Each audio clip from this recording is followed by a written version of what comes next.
Hey guys, this is Anime Ball Z here, and today we are going to be doing the opening part to a new What If Goku had kinetic reflection. Please like the video if you haven't already and subscribe, it's totally free and you can unsubscribe whenever you want. There's nothing much else I'd like to say in the intro, so without further ado let's get into the video. Slick talker since a jit. Winter time, all the time, ooh, yeah. Look at the way that I move, swag, disrespectful and I'm rude, okay. I had cocaine in the school. First of all, I've got to give a shout out to Corn Thompson for the what if suggestion. I think it could end up being quite interesting. In this what if, Goku is gifted the special ability of kinetic reflection. His ability consists of two main features. The first is that he can reflect the attacks of those that he fights. This is given that he is sufficiently powerful enough to do so. I mean, Goku could end up reflecting an attack from someone like Whis. His body would go through with it, but he would end up dying in the process if he is too weak. Along with that, similar to the Black Panther suit from Marvel, there is kinetic stockpiling. As more attacks land on his person, he can stockpile that power and redirect it in a single attack, making it significantly more powerful. When Goku is born, nothing much changes, however when he is to hit his head, he doesn't immediately feel hurt by it. The shock of the hit causes a glow to travel across his skin, but he then leaps out the hole and just laughs walking back to Grandpa Gohan's house. The old man is dumbfounded by Goku's showcasing of strength, but just throws it into the back of his mind and continues as normal. He just believes it to be yet another one of this kid's nifty abilities. Grandpa Gohan is still killed by Goku, then the Emperor Pilaf saga comes around. Here Goku starts showing off his special ability of kinetic reflection, however this won't make him immune to Emperor Pilaf's sleeping gas. This cunning ploy of his is enough to get the entire squad trapped, but Goku still turns into an Uzaru to free them. After this, Goku begins his training with Master Roshi. At first, Roshi and Krillin don't observe anything different about the boy except for his tail and natural power. These are things that they saw in the canon anyway. The main thing that changes is his kinetic absorption abilities. When sparring, he can make people's attacks reflect back onto them, or he can absorb the attacks to deliver one with the combined force of the attacks that they'd previously thrown. For even Master Roshi's strength, his body is more than powerful enough to take the attacks that head his way and reflect them back without causing himself much harm or tiredness. When the 21st Tenkaichi Budokai comes around, Goku completely destroys the foes that attempt to go against him. The main challenge he meets is in the final, and that's against Jackie Chun. Now Jackie Chun is aware of his ability and has found a way to circumvent this. Therefore, as the match begins, he remains back and begins charging up his Kamehameha wave. With this energy blast, the main power behind it rests not in the kinetic energy but the ki itself. The energy wave also holds a lot of thermal energy too. Entering even his max power buff form, Goku looks scared about what is to come next. He can use a max power form like Master Roshi can, Goku realizes, stepping back in fear and trepidation. He's got to be one of Roshi's old students. The energy wave is shot right in his direction and he meets it with his very own Kamehameha wave. The blasts slam into each other at the center of the ring and they remain still for a time. However, Goku is just as physically strong as he was in the canon timeline. His blast won't be enough to stop Jackie Chun's. This blast of his just continues to push back Goku's, making him lose his footing until he can't shoot his own any longer. The disintegration of his own Kamehameha forces him to catch Jackie Chun's once his fizzles out. Pushing at the blast with everything that he has, he is still overpowered and thrown off the ring.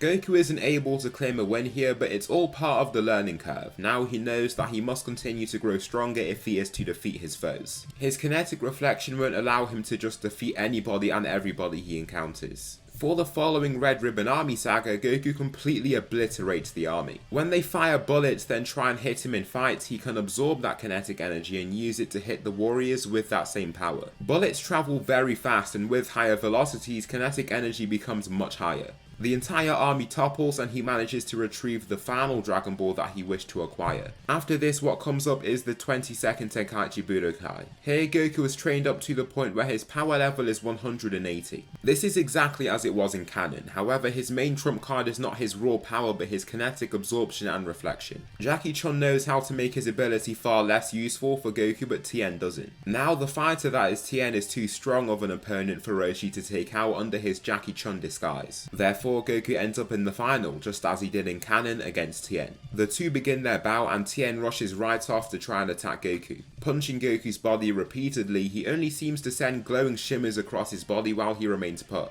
With Goku absorbing the kinetic energy, he isn't being sent backward. After receiving about 5 to 10 attacks, a mixture of punches and kicks, he uses all this stockpiled energy in the form of a super-powered punch, hurling Tien back with immense force. The initial strike onto his chest snaps one of his ribs in two, cracking some of the others in the process. Tien is sent hurling across the ring and can't manage to slow himself down before he reaches the edge. Flying right across the ring, he is defeated and Goku claims the title of the world's strongest, after a close loss in the previous tournament. Here, Goku ends up leaving his Power Pole and Dragon Ball at the tournament due to his forgetfulness. Krillin offers to retrieve those items for him and he is off to get them. In the process of getting these items though, he meets the malevolent Tambourine. The warrior doesn't think twice about brutally slaughtering him as if he's livestock. The warrior is slain and Goku arrives at the scene to see his dead friend on the ground in one of the tournament buildings.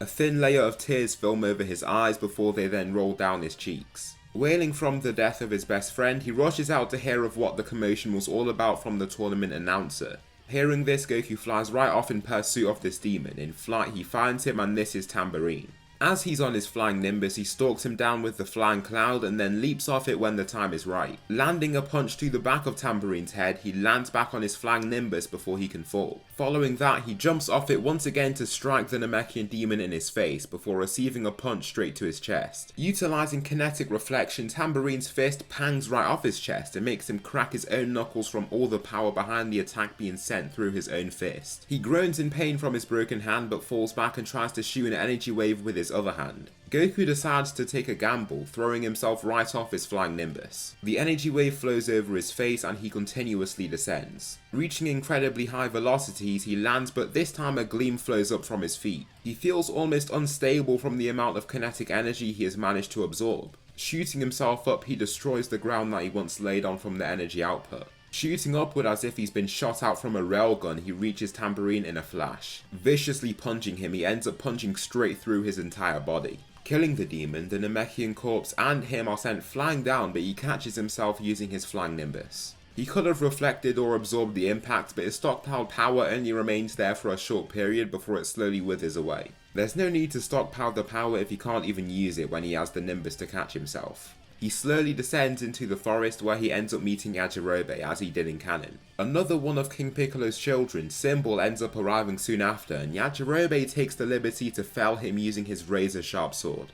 Goku then indulges in a nice meal with Yajirobe as they literally cook this Namekian dragon-like being and eat his meat. Now what comes after is Goku's meeting with King Piccolo. The young Saiyan boy stands ahead of him confidently and rushes forward to begin the battle. Throwing a punch straight onto his chest, the old King Piccolo laughs from his lack of strength. Punching him back in retaliation, he grunts upon realizing that he feels one of his knuckles crack from the impact. King Piccolo is stunned by this since it felt like he was hitting metal. All the force that he applied just got sent right through his own body instead. He just lets the event pass and Goku tries to attack him again. With Goku being significantly weaker than even the old King Piccolo, the Namekian can parry or tank his attacks with relative ease. Relaxation is the main emotion that King Piccolo feels upon dealing with Goku's assault. Once he sees the opportunity, he punches Goku right in his chest but sees a gleam of energy just flow across his skin instead.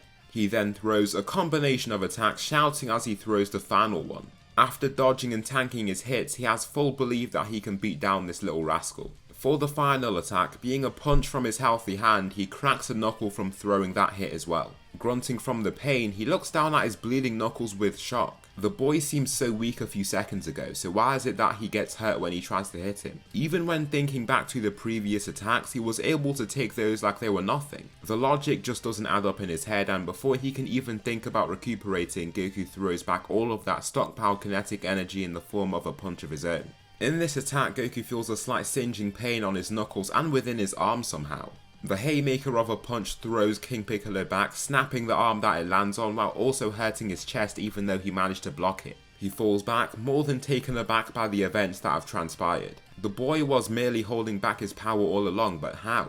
He looked to be putting a lot of effort into his attacks before and was using several techniques and ploys to try and outsmart him. That would be the behaviour of somebody that doesn't actually have strength to rely on. Now, with just a single hit from him, his arm is broken. More than annoyed about what has happened to him now, he lifts the index and middle fingers of one of his broken arms using the exploding wave technique. The area around Goku detonates, gravely injuring him in the blast. Just as the smoke clears while King Piccolo is breathing heavily, he sees that Goku is bruised and bloodied. The Demon King cackles upon seeing him in this state and lifts his hand to try and deliver the finishing blast to kill him. However, using the last of his strength, Goku manages to hop on the flying Nimbus and fly away as fast as he can. Piccolo even tries to launch his special Demon Wave attack to shoot him out the sky, but his Nimbus is far too agile to get caught by an attack of that sort. He swerves right out of the way of the blast and escapes from the battle by a thread. Master Roshi lures King Piccolo, who uses the ability of healing to get rid of his broken bone. He is taking a gamble here because the technique takes a lot out of him when it comes to stamina. We saw in the Namek saga when Nail grew back his arm, his battle power literally decreased. However, King Piccolo is confident that he can get the job done. He finds the old trainer whilst Goku is still injured and arrives at Korin to retrieve a Senzu Bean. Since Goku isn't that tired right now, he doesn't actually rely on Yajirobe to get him up the tower. And the Flying Nimbus isn't destroyed here, so he can just go straight up if he wants to. The threats against him simply aren't enough to make him think twice about the situation, and the Dragon Balls are soon his. Goku is in pursuit of this event once he sees that the sky turns black, adamant on killing King Piccolo before he can have the chance to resurrect himself. Upon finding the signature golden light in the sky, he shoots off to him using the Flying Nimbus, then flies off as fast as he can. He continues flying down and crashes into the ground just beside King Piccolo. Just as Shenron has been revealed, the Demon King wants to wish for his youth, but he has this annoying little Saiyan to worry about. Taking a full power explosion from him, Goku received a significant Zenkai after being healed. With a power level of 260, he is placed as a complete equal to King Piccolo if he was to get his wish. Goku prepares himself and rushes ahead, using all of the kinetic energy he received from the drop and throws it straight into his punch. The attack, along with Goku's stronger base power level, manages to impale King Piccolo. His bloody fist can be seen from behind King Piccolo and he rips it out. The Demon King can see the end is near and decides to use the last of his power to shoot out an egg into the distance. The others let it fly off and he mutters unintelligible words in an attempt to make a wish. Nobody can even make out the words, including Shenron. He ends up dying and the saga is brought to quite the abrupt close. They then use the Dragon Balls that have been gathered to revive Krillin and Master Roshi together. Master Roshi still ended up dying from using the evil containment wave. Here Goku ends up training under Kami in his time where he grows into an adult. Here he learns how to sense ki and also fly amongst other things. Once again, Goku's power level arrives at around a similar level to canon, and the 23rd Tenkaichi Budokai is soon to be underway. For the several matches, Goku goes through them easily. When he meets Chi-Chi, he also agrees to marrying her. What changes is the matchup against Piccolo Jr.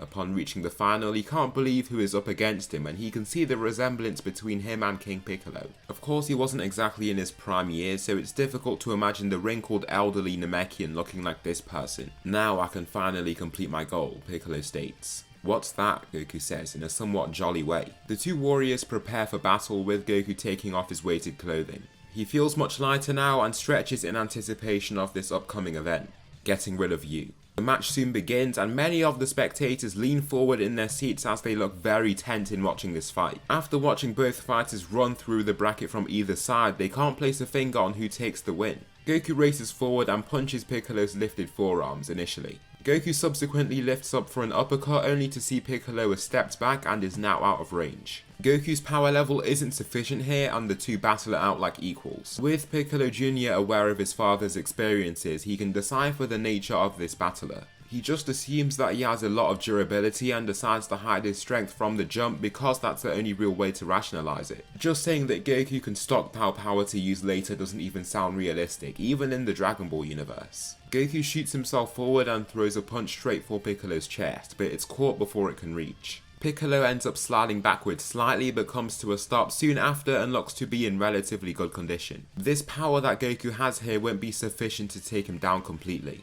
He has landed some good shots and Piccolo is trying his hardest here, but he then throws some punches of his own. Clobbering Goku with an immediate strike to his face followed by a whipping kick to the abdomen, he notices that the Saiyan remains put and tanks the attacks easily. Witnessing a slight gleam across his body, Goku punches Piccolo straight in his stomach with his stockpiled power. The Namekian is bent right over and the wind is knocked straight out of him. He drops to a knee, struggling to get a hold of himself, but is forced to retreat before he receives any more attacks. In his retreat, as Goku advances, he then uses the exploding wave technique on the area that surrounds him. Just as he remembers it with King Piccolo, Goku is shot up in the explosion. As the smoke around the detonation area clears, he has landed a good shot on him. Goku does not look to be in peak condition and looks more wary of that special attack. The only annoying thing about it is that Goku can't really figure out where it's going to explode. The main theory that he forms, being the battle intelligent warrior that he always has been, is that if he remains still for a period of time so Piccolo decides to explode that area, he just has to move out the way. If he can do so as fast as he possibly can to get out the area, he should get out untouched. Piccolo Jr. tries to go for this ploy again and he manages to catch him. However, Goku soon learns to take the attack head on and spring in and out of the area to stay untouched. Once he is given the opportunity, he leaps forward and out of an exploding area, flying straight at his adversary. In this advance, he cocks back his hands and launches the new and improved Super Kamehameha Wave. The blast is sent hurtling straight for the fighter, giving off a bright blue glow even in this bright daylight. Piccolo is forced to take the attack, then is hit by it in the end. Being forced to tank the blast head on, his clothes are left tattered and scorched after this main impact. He looks injured after this event but is ready to go. Swiftly after, he launches his special demon wave straight at Goku. After this, Goku wants to test out something. He's become incredibly used to just being forced to take the force of energy waves. However, some of their force has to be something that he can absorb. I mean, it's a moving thing. For him, any hard object that hits him that's been moving, he can absorb something from. Therefore, as the blast approaches him, it slams right into him and the gleam that he knows all too well flows over his skin. However, the overall pressure from the blast and the intense heat still affects him. This singes his skin and leaves some wounds, but the overall impact of the blast has been reduced. With this extra energy stockpiled within him, he jumps forward, swinging his leg straight for the Namekian's face. Amplified by his stockpiled kinetic energy, the blast lands square on Piccolo Jr.'s face, launching him across the arena. The attack leaves a sizable bruise on his face while leaving him disoriented for a brief time. Goku stands firm and allows his enemy to raise. To be honest, he needs a little bit of time to rest as well. Just absorbing the kinetic mechanical impact of an explosion is a very risky game, and the pain in his body forces him to take some time off. Piccolo then becomes a giant Namekian and slams down his arms straight onto Goku. A rookie mistake, he believes that his attack just might be enough to take him out, but he tanks the attack and stockpiles it. Goku, being the cunning fighter that he is, steps back to give off the illusion that he's retreating. This gives Piccolo Jr. the impression that he's done something, and he rushes right in to stomp on him. Goku catches his massive leg using his hands and stops another stomp right away. With this immense force stockpiled, he thinks this just might be enough. Flying up as fast as he can, he utilizes the power of the Foot Kamehameha Wave to amplify his speed. He shoots forward and the glowing blue aura around his approaching body gives him the appearance of a bright celestial deity to Piccolo. He looks flustered by this sudden attack and this punch lands straight onto his abdominal area. The Namekian is totally winded by the attack and it breaks into his skin too. He is launched off his feet and out the arena, being eliminated by Goku's kinetically amplified strike. With this, not in a perfect fashion, Goku has taken the win and is the strongest in the world once again. Now Goku still takes things lightly after marrying Chi-Chi and having Gohan. This period of time goes very similar up until the emergence of Raditz for him. For Piccolo, he is very motivated to go and take down Goku now. After getting so close, closer than his father did, he wants to train as hard as he possibly can to get rid of him. Instead of training his special beam cannon, he wants to create an explosion that Goku cannot deal with. The special beam cannon could have a good chance of killing Goku here, but he wants to have the perfect chance, the highest chance possible. Therefore, he opts for creating a slightly different attack, his special light grenade. After these 5 years, the man known as Raditz arrives. He has a large smile on his face upon emerging and kills the farmer before locking onto the massive signature from Piccolo. Arriving in front of the Namekian, he looks tense as soon as he senses his immense power. Raditz just looks even more confident once he acknowledges the dynamics here. "Who are you? Come closer and I'll blast you to smithereens," Piccolo shouts. Placing his hands together, he realizes that there's no way he'll be able to get his light grenade off in time. Much to his pleasure, however, Raditz just stands there and lets him do whatever he's doing while he talks. The power level that he sees in his scouter is so low that he is fearless. "I'm Raditz and I'm looking for my brother Kakarot. Have you seen anybody with such a name here?" Upon Piccolo seeing his tail, he's smart enough to decipher that he just might be talking about Goku since he had a tail previously. He's supposed to have murdered every single person on this planet, but I can see that he hasn't gone through with his mission, Raditz says. Silence befalls the two as Piccolo just looks focused on his own attack. "You don't want to talk? Fine, let's see how strong that blast of yours you're cooking up really is," Raditz says, confidently lifting his arms up by his side. Seconds later, Piccolo's blast pops into existence, causing waves of ki and air to blast out wildly. Upon measuring his power level using the scouter, he sees his power level jump up to 2147. This makes Raditz startled, and his arms immediately drop to his sides and enter a battle position. However, it's too late now. Piccolo roars and shoots the blast straight at him, releasing an absolutely massive explosion that Piccolo must fall back to not get hurt by. It releases a bright nuclear-sized explosion that raises many hundreds of miles squared of the surrounding area flat. As the smoke fades, Raditz is revealed with burned skin and a bloodied frame on one knee from his weakness. He coughs out blood that starts bubbling upon being spat out from the heat. Steam flows off his sizzling skin, and it really isn't a great sight at all. In rage, he shoots his double sundae straight at Piccolo, flustering him. The Namekian won't get out there in time, but he then feels a force pushing him to the side. Being thrown out the way of the blast, he was just saved by Goku. "I didn't need your help, I had him, Goku," Piccolo shouts, shoving the Saiyan away from him. The two are still similar in strength, so Goku is actually thrown back a bit. "What do you mean? I just saved your life. This guy's super strong," Goku says, turning to him. "Kakarot, it's you," Raditz says, before he starts coughing intensely. "Kakarot, my name is not Kakarot, I'm Goku," Goku says, pointing at himself. "Your name is not Goku. Did you hit your head or something and forget where you came from? You're my brother and you're a Saiyan. You are not from this planet but a planet called Vegeta. Does none of this ring any bells for you?" Since Goku didn't actually hit his head, he starts to remember what was said to him. It's just that all of those things happened as a baby, so he remembers those events very vaguely. Goku was never told to destroy the planet by Bardock. This is something that Raditz assumed to be true. When thinking back to his time of youth, this name Kakarot does ring bells. He then gets a memory of Gine in an odd looking house, and he's looking at her through some odd yellow liquid. Then he remembers the first day he used his powers in an attempt to stay with his parents. "I do remember. I remember a few things, but not everything," Goku replies. "Well, your green friend over there has tipped me over the edge, so I'm not really here to strike a deal with you. If you don't want to complete your mission, I'll beat you both down and do so myself." He is injured from that initial attack, but he still has more than enough fire left in him to continue. He flies right toward Goku, viciously punching him. He follows up with an uppercut, then numerous punches to his face in quick succession.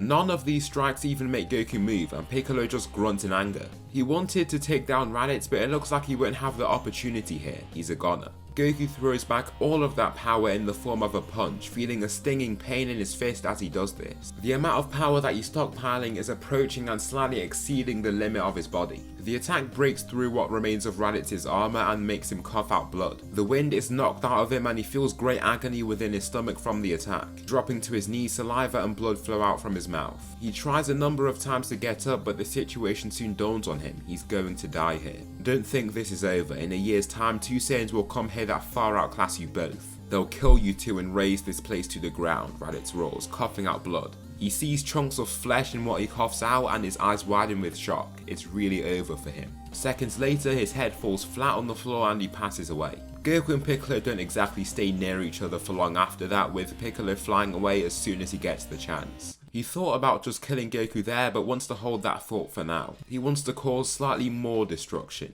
Goku returns to his friends and informs them of the situation at hand.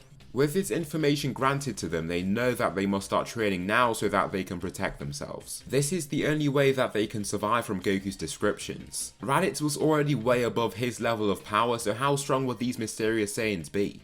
Regardless, they need to be as prepared as they possibly can be. Goku then returns to his family and the Demon King Piccolo follows him soon after. As he sees Goku exiting his house to train in the grasslands that surround it, he sees it as his chance. It's taken him a while to refine his technique to this level and he begins charging it right away. This charging of ki alerts Goku, who turns to him right away. "What are you doing, Piccolo?" Goku asks, alarmed. "Don't think this is over. You humiliated me all those years ago and now it's my time to do the same to you. Say goodbye to your life and everything you've ever loved." Piccolo roars as the golden blast of ki appears in his palms. Goku, too flustered to conjure up a proper plan of action, enters a battle stance as the blast is already hurtling toward him. The blast detonates violently, taking the likes of Gohan in the process. Goku attempts to absorb the kinetic impact of the blast, but that's not the main factor of the power behind this attack. His body is shredded apart along with Gohan's and Chi-Chi's, and the battle is over. Looking at the gory, scorched remains of his home, Piccolo relishes this strife. "Finally, I triumph over you, Kakarot," Piccolo shouts with a keen smile on his face. The group are in total chaos. They have no clue what to do going forward.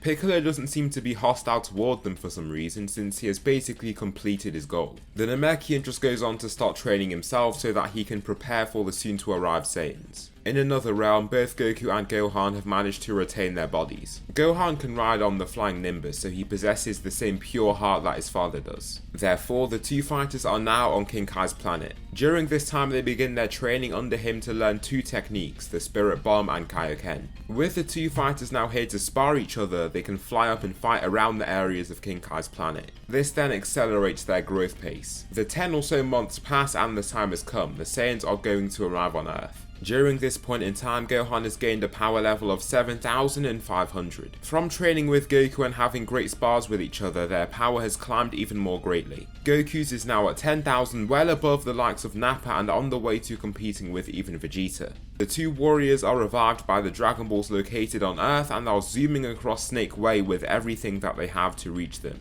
In East City, Nappa destroys the surrounding area and is met by weak resistance from the group.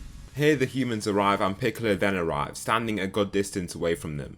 They both have a common enemy here, but he does this to reassert that they are not friends in any way. Piccolo's power level is even higher by this point in time at about 4,000.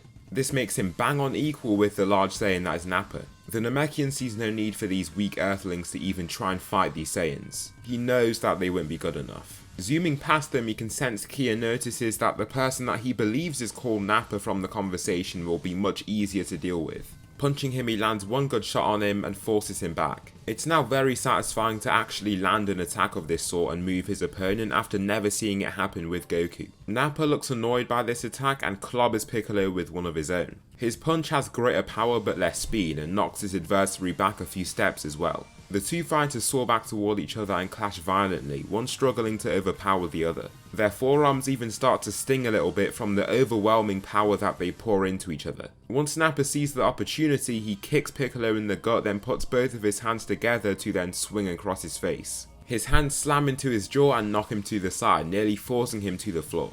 Piccolo spits out blood and the fight continues, with both fighters being clear equals. They almost trade attacks throughout the entire bout. When Nappa lands one, Piccolo does. When he lands two, Piccolo figures out a way to do the same. Soon both fighters have drained their energy and Nappa is furious that a Namekian of this sort has managed to equal his own power. How could he have been reduced to this level? The bald Saiyan can feel the contemptuous eyes of Vegeta in the back of his head and he is an impatient man. He expects him to get the job done soon. Perish, Nappa roars, shattering his armor with a power-up. Right after, he lights up the area that surrounds Piccolo with his much more potent exploding wave technique. Piccolo puts his arms in an X formation and takes the impact head on. The explosion is powerful and even blows back the humans that aren't in the center of the explosion zone, if you will. After the smoke clears, Piccolo is bruised and hurt by that attack, but he follows suit and uses the attack on Nappa straight after.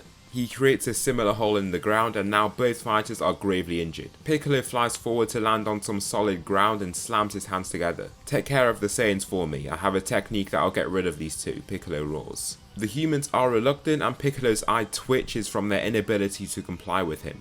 Did you not hear what I said? Attack them so that I can buy us enough time so that I can save our lives, Piccolo orders. Tien just shouts and flies straight past him, then the other humans follow after him. They swarm Nappa with Tien grinding to a halt to use his tri-beam. Nappa catches it with one hand and completely tanks the bruise that he receives onto his palm. As for the others, Nappa has no trouble dealing with them.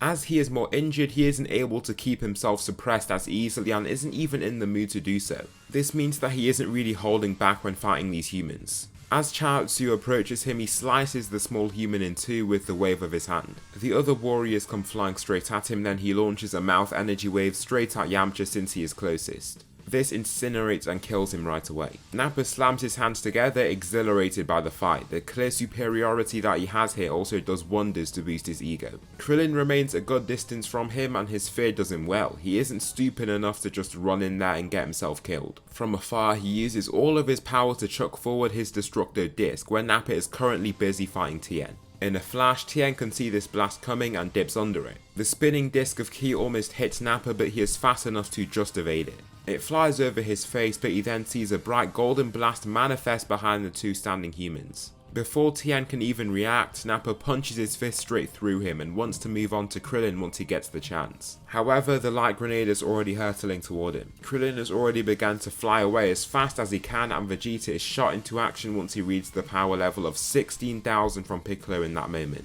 A massive explosion is given off where even Vegeta falls back in a short slide. Nappa is hit head on and completely turned to ash in the blast. The being known as Nappa has been killed by Piccolo and he has a keen smile on his face. Now onto you Saiyan, Piccolo declares confidently as he then shoots forward straight for Vegeta. Shouting and cocking back his fist for a punch, he gets flustered by Vegeta's sudden movement. Before he can even react properly and block, he strikes him straight in his gut and makes him cough out blood from the insane force. With another strike, the Namekian is knocked out and Vegeta launches a blast straight down to his body in fury. He feels almost disgusted that a Namekian of this sort will even try and contend with him. Wiping his hands after the smoke clears, Gohan and Goku land shortly after. Here they see the dead bodies of their friends and are horrified. Kakarot, so it's you, Vegeta says, approaching the duo.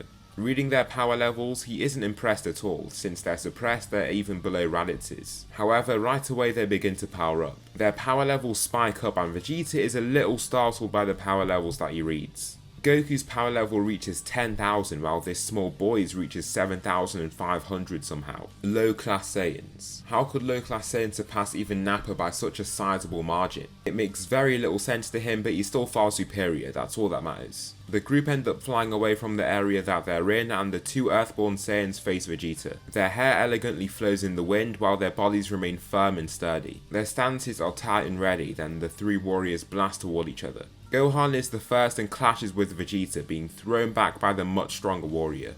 He then kicks him down and ends up making him crash through an entire rock gizzard. Blocking a punch from Goku, Vegeta then creates a ki blast that he hurls into his chest, hurling him away.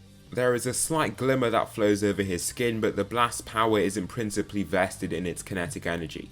Gohan is significantly more injured than Goku, but he rushes right back into action once he sees his father doing so. They can sense his ki and feel like they won't do well against him if they were to fight individually at this stage. Once Gohan tries to hit Vegeta, a single kick to his stomach is enough to almost make him unable to breathe. The pain that he feels is also incredibly great, and Vegeta then goes on to relentlessly punch Goku with fury. The anger that he felt from even having these Saiyans initially stand against him fuels these strikes. In the end, all that he does is feed Goku's power, and he is too furious to even notice the gleams that flow over Goku's skin. Landing the final strike, he feels shocked that Goku hasn't even moved back an inch in this whole combination of his. Nevertheless, he has managed to take the attacks without even grimacing. Goku shoots forward his fist with this stockpiled power and shatters Vegeta's armor with his first strike. The punch throws Vegeta back and past Gohan, who is surprised with how fast he is propelled. He flies straight through two rock gizzards before coughing blood just after crashing into the ground. Vegeta tries to get back to his feet but then feels a sharp pain in his stomach upon moving around so much. The attack is crippling and the warrior summons the needed strength to raise back to his feet. During this time he is lost for words as to how Goku managed to land an attack that powerful on him. His scouter still reads a power level of 10,000, Vegeta was not called to destroy a scouter in this timeline, and he just doesn't understand how somebody that strong could punch so hard. He twitches from the pain and almost falls again, which surprises him even more.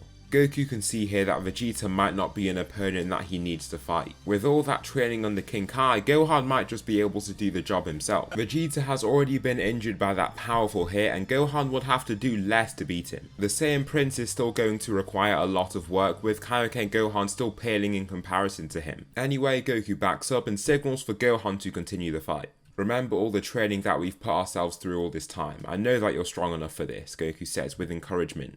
Gohan gives back a dubious, anxious nod before turning to Vegeta. He is not willing to be winded by an attack like that again and so begins using Kaioken. Vegeta registers this in his scouter and is blown away. The boy managed to double his power in a flash. This startles him and he doesn't even feel mentally ready to continue. However, the adrenaline of somebody near his strength hurtling toward him makes him spring into action. Leaping back as fast as he can, Gohan ends up punching the ground. He chases right after him in a focused, determined manner and tries to land attacks on him. Gohan almost lands, but Vegeta swerves past his fist and kicks him straight in the chin before punching his face in a downwards motion. Gohan falls back and still feels great pain from the attack but can steal through it. He abruptly flies forward and lands a punch to Vegeta's open gut before receiving two more to his face. Vegeta finishes off with a sideways kick onto his gut, making him fall back rather quickly. Vegeta continues his beatdown and looks to have the upper hand here. His power is great and Goku watches on with hope that his son can take the win. Gohan is left to stumble away, already feeling the stamina drain from base Kaioken. It isn't very draining for him, so he can fight on, but it's not something that he could just spam.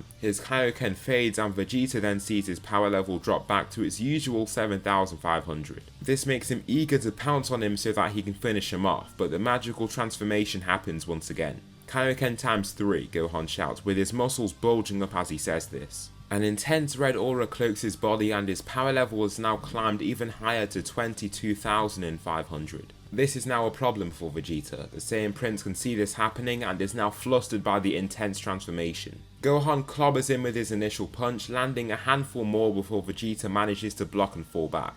He fearfully leaps out the way of the advancing Saiyan, making him strike a rock.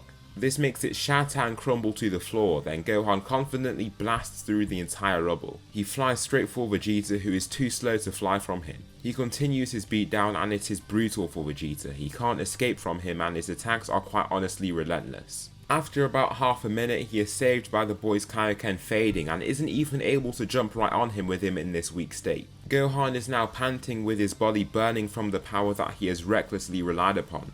He's not sure if he can win now and should have gotten rid of the Saiyan whilst he had the chance. Even with Vegeta having blood running down his face from his mouth and several wounds across it, he is ready to continue. His injuries won't stop him here. He is a warrior that can fight through circumstances like these. Mentally, he has been derailed to the point of rage and survival. All he wants to do is beat Gohan up as badly as he can.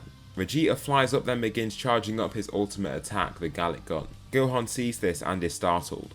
Goku remains back with true belief in his son like we've seen in the canon. He has utter blind belief that his blast will be relayed back and away from the planet. Gohan enters Kaioken times 3 once the Gallic Gun is shot in his direction and shoots back his own Kamehameha wave. The two beams collide and Gohan is immediately sent sliding back on the rock that he stood on.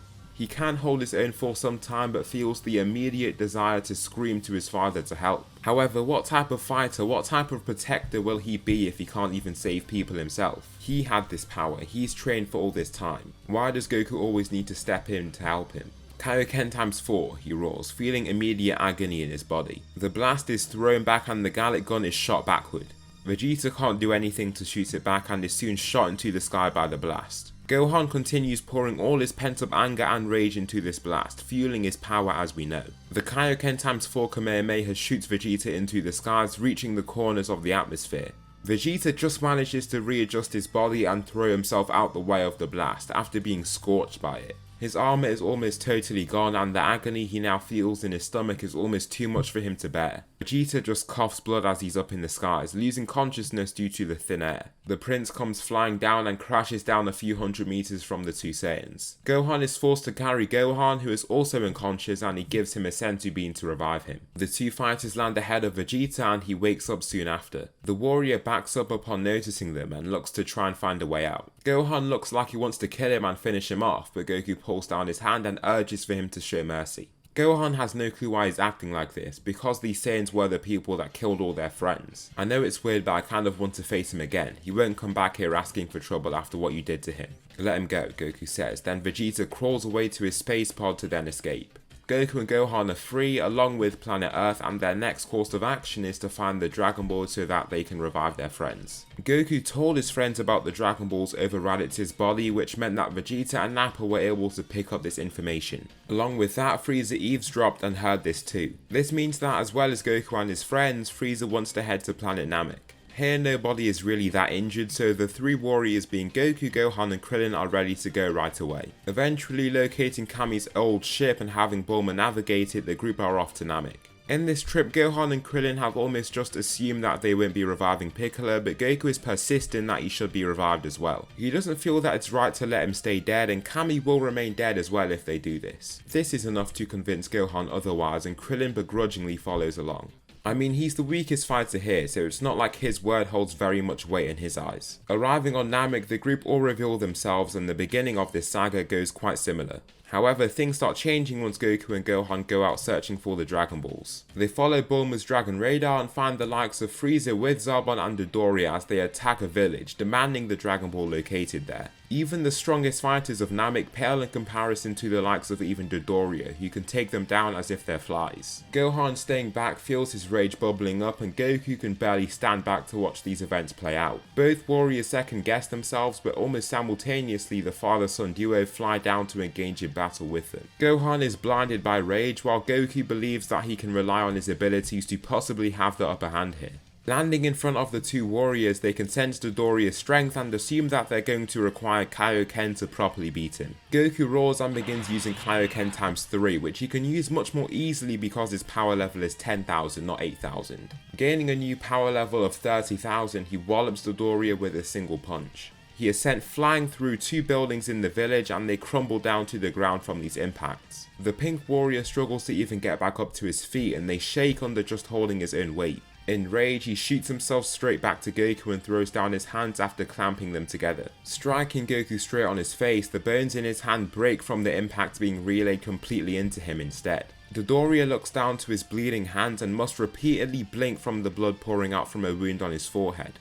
Goku strikes him with a final punch aimed at his gut and drops him to his knees with this single attack. As for the following fighters, Zarbon springs right into action to try and take him down. He swings for a punch with all of the power that he has since he wants to get rid of this fighter right away. However, Goku slips and flies straight past him, landing a whipping kick to the side of his body in this same motion. Snapping 3 of his ribs on impact, Zarbon coughs out a mouthful of blood and hisses in pain, showing teeth that are covered in blood. "Stop playing around and get rid of these Saiyans before they impede my progress," Frieza demands, as Zarbon fearfully watches on. Frieza sees no need to remain here, so he flies right off in his pod. Goku lands, removing himself of Kaioken, and doesn't see the need to attack if he doesn't get attacked back. Using Kaioken means that he cannot act recklessly, and so he wants to use his powers only when he absolutely must. Gohan wants to get a hit in this time and enters Kaioken times 3 himself. He rushes straight past Goku and tries to attack Zarbon, who catches his initial attack and clobbers him.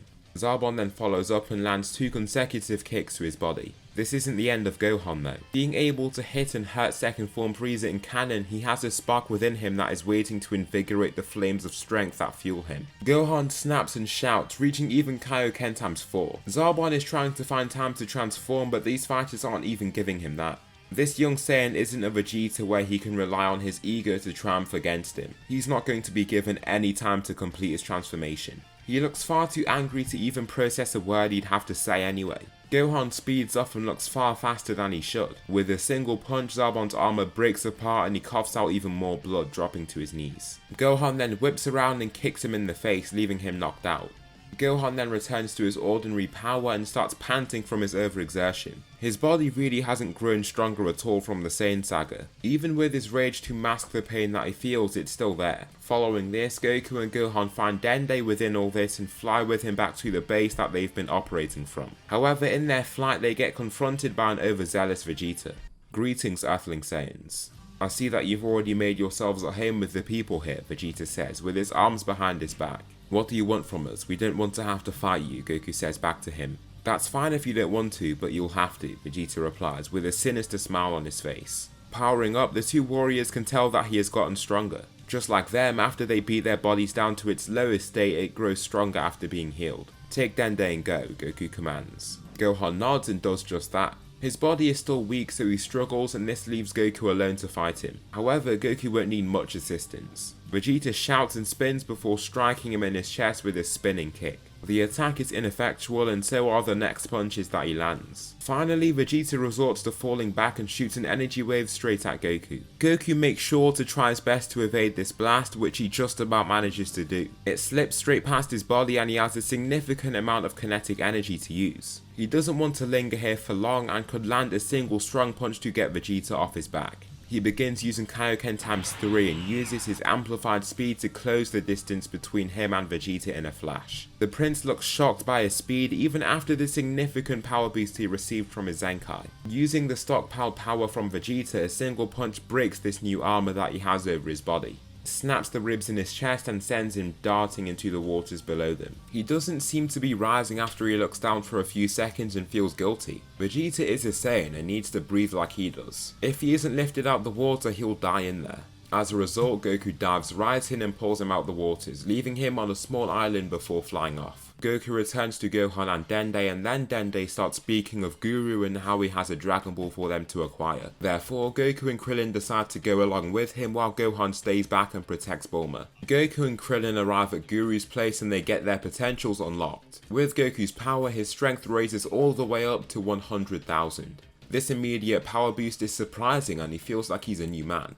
With this power, he knows that Gohan could get a lot stronger from this magical power and he wants to bring him here so that it can be done on him too. This time when they go back to Guru for the second time, Vegeta isn't as convinced about just going to confront them. He felt an insane power signature from Goku and can still feel that it's incredibly large as he sees him flying. He remains back but then senses the immensely powerful ki of the Ginyu Force. Struck by fear, he flies off and doesn't want to have any part in whatever's about to go down. Gohan gets his potential unlocked and this brings his power level up even more to match his father's. The two warriors are now equals in their battle power, but Gohan doesn't have his father's kinetic reabsorption or reflection. Therefore, he's always going to be a slight step behind. Seconds after the group retreat, there is the likes of the Ginyu Force that intercept them. Captain Ginyu is at the forefront of this group and looks menacing. Please don't waste our time and hand over the Dragon Balls. Frieza needs them, Ginyu orders. No way we're giving these to you, Goku calls out while Gohan is a little more scared. However, after unlocking his potential, his confidence soon grows. Alright then, I wanted to do this the easy way, but it seems like you want to do this the hard way, Ginyu says, scanning their power levels. 5,000 each. You stand absolutely no chance against any of us, just hand the Dragon Balls over if you want to keep your lives, Ginyu declares. Gohan now, Goku shouts as they both begin to power up. Their power levels climb and climb, making the fighters that stand there very surprised. Their powers just continue and continue to grow until they start to level out at 100,000. The Ginyu Force behind their captain are in complete shock. They pale in comparison to the likes of these Saiyans if they really are as strong as their scouters say they are. They feel just like putting down these readings, but all of them are getting the same ones from these fighters. It has to be real. The two zoom straight at the group and Ginyu takes on Goku first. Gohan zooms past Ginyu and knocks out Raccoon with a single kick to his gut. He then moves on to Jace, who is too flustered to even conjure up a proper plan. He receives 2 straight punches to his gut, also falling to his knees and passing out shortly after.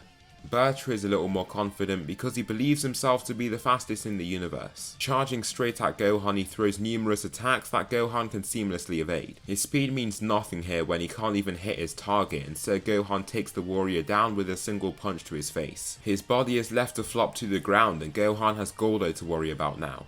Walking forward, his body completely freezes up and Goldo has used the power of his mind freeze. A sharp tree trunk is held straight at Gohan and he can't even control his body to free himself. Once the tree approaches him, it just breaks apart upon hitting his body. Goldo is far too weak to hurt him and looks stunned. This takes his mind off the mind freeze technique that he must focus quite a lot for. Once Gohan is freed, he zooms forward and viciously kicks him in his large round head. Goku throws a punch straight at Ginyu, landing a clean shot to his chin. He follows up with 2 punches straight to his body and wants to then finish off with a kick to his head, only to see him slip past his attack with great swiftness. Ginyu then pounces, using Flare to throw the most powerful damaging strikes that he can. He really wants to get it into Goku's head that there is no comparison between them.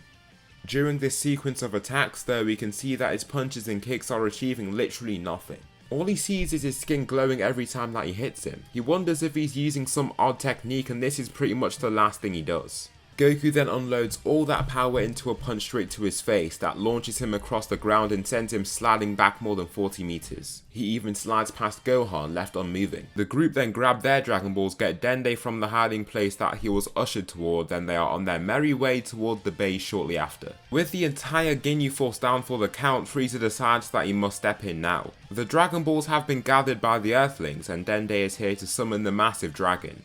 Here, both Vegeta and Frieza fly in this direction. The two want the Dragon Balls for themselves, but Vegeta begins to slow himself down once he begins sensing the power of Frieza approaching. His power is something that keeps his body in place. How could a person be this strong? The sky darkens to its midnight black and there is a bright golden glow of light as Porunga grows up into the sky. Frieza speeds up in his advance as he can see that somebody has gathered the Dragon Balls for use. Instead though, he is met by the likes of Goku, who stops him in his tracks before he can approach any closer. "Don't come any closer, Frieza," Goku orders. Frieza doesn't seem to be very compliant and shows off his power, revealing his dark purple aura of evil ki. Vegeta sees this from afar and is stunned. He can't believe just how strong Frieza is. What is even more surprising is that Goku continues to stand there, ready to take on the challenge of fighting him. Frieza flies straight in his direction, landing a straight kick to his chest. Goku then feels a little bit of strain from the sheer amount of power that his body contains. Frieza then continues with even more attacks as the others use this bought time to utilize the Dragon Balls. Frieza uses various attacks, double axe handles, punches, tornado kicks. He just wants to deal as much damage to Goku as possible and gets even angrier after each hit once he sees that he is achieving basically nothing. Goku falls back and feels a little bit of strain in his body from the power that he's storing. Shooting himself straight at Frieza, he grunts from the pain he feels in his arm as he delivers the strike. This punch with the stockpiled kinetic energy leaves Frieza with a nasty bruise and a bleeding mouth. Not only that, but Goku can feel intense strain in the bones in his forearm and wrist. After a few seconds, he can see that there's some bruising. His body won't be able to take the attacks from this guy. The sky soon lightens up as the group are just about to make their second wish. Their wish consisted of reviving Piccolo, and the group couldn't think of a proper course of action for the next two wishes. Guru ends up dying and the sky lights up as the Dragon Balls turn to nothing but stone. Frieza, after being manhandled by the likes of Goku, transforms and begins using his second form.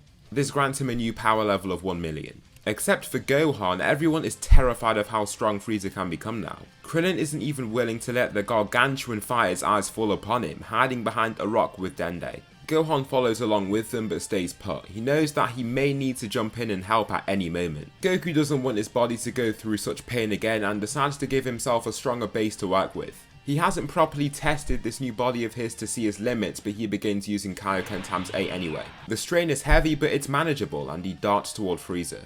Throwing a straight punch, Frieza manages to evade before delivering an upwards kick to Goku's unguarded stomach. He subsequently drives up his fist for an uppercut, adding further insult to injury. However, both attacks cause nothing. He finally falls back and launches one of his special ki blasts, only to see it bounce straight off Goku's extended arms. Using his ability of kinetic reflection, the blast's kinetic energy is sent in the opposite direction. Frieza makes sure to evade it, but he must put a lot of effort into dodging it. Soaring straight toward Goku again, he begins delivering punch after punch that Goku just takes right on. With not much time on his Kaioken, Goku doesn't believe that taking the force of his next attack with just his base form would be particularly wise. Therefore, he uses the last few seconds of his Kaioken to utilize this stockpiled power and strikes him right in the gut. Frieza coughs out blood from the hit and looks completely winded. The others are at a loss for words because of the discrepancy in ki signature that they can sense from Goku and Frieza. Goku seems to be much weaker than Frieza, so how can he hurt him this badly with just a single hit? After his Kaioken fades, Goku is grateful to see that the pain in his arm from that hit is only minor. However, he falls back, vigilantly watching his opponent to see when he may attack him again. Goku simply isn't in the best form to be fighting him if his power level is just 100,000. Frieza's eyes are now bloodshot. He is governed by rage now. How could the Saiyan beat him in this way? He's only taken a small selection of hits from him, but he feels almost completely dazed. Therefore, he doesn't see a need to go to his third form. No, he jumps right into his final form. The group are totally shocked upon seeing the number of transformations that this being possesses. However, they feel like this one might just be the tipping point. How could Goku fight Frieza now?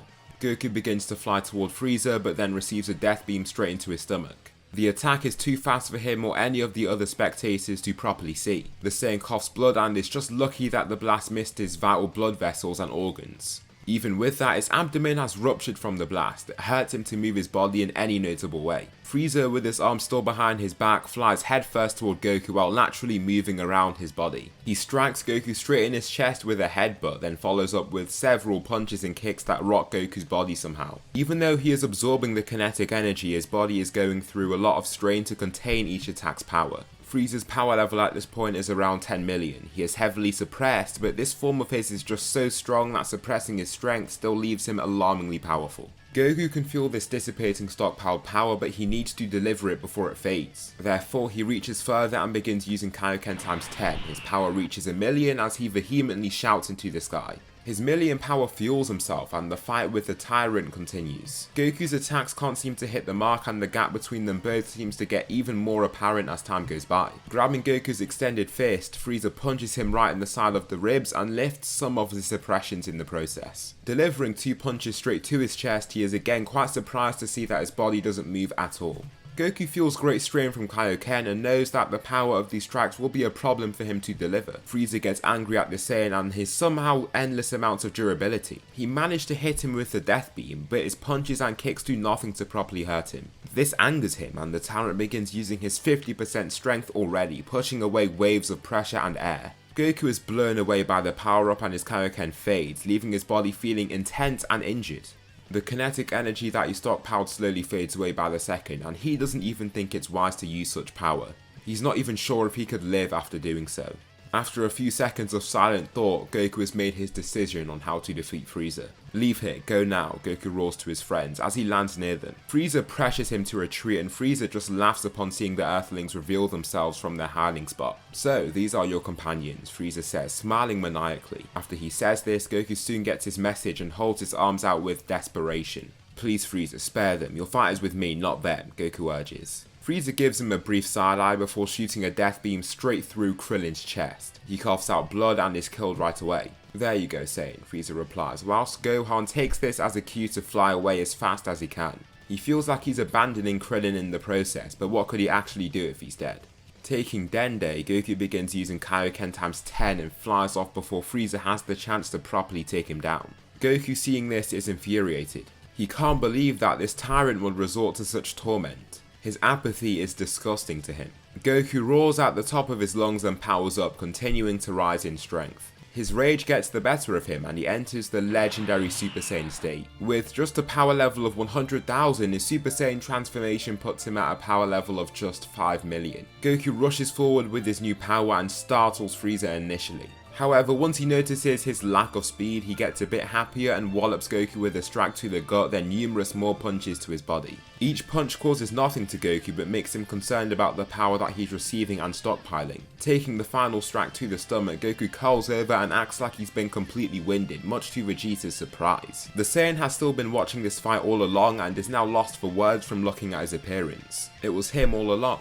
Goku is the legendary Super Saiyan, but how can he still not hold a flame up to Frieza? Is the Emperor really that powerful? Frieza sees an opening here but then really lets loose, throwing punch after punch and kick after kick. He doesn't want to give Goku an inch of breathing space here since he can see that the end is near. Goku continues to take this stockpiled power and can even feel a slight vibration within his body as it struggles to contain and house all this power. The strain of his first use of Super Saiyan with a much weaker base form than the canon timeline isn't helping him either. Frieza finishes off with a side kick straight to his gut to launch him away. The strike sends him flying across the ground and Goku then rises. There isn't much time to think about his next decision, so he has to use this power now. Goku's fist begins violently vibrating as the power pours into it. He can even feel a sense of burning in his body as it struggles to house the power, but this is the only thing that he can do. If he doesn't use Frieza's power against him, he can't beat him. He roars at the top of his lungs, powering up as much as he can. His golden aura surrounds him, then he zooms forward at full speed.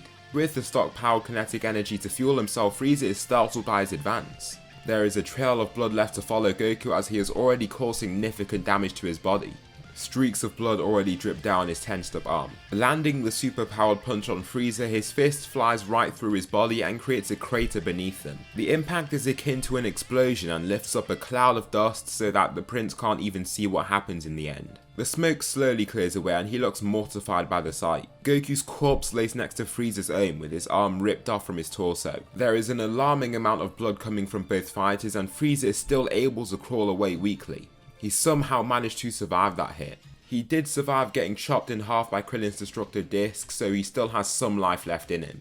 Vegeta, please help me, I can give you anything that you want after, please Frieza, please, while coughing out blood. His vision is blurring and the end is near for the Emperor. Vegeta just sees Goku's dead body ahead of him and can't believe that another Saiyan has fallen at the hands of this tyrant.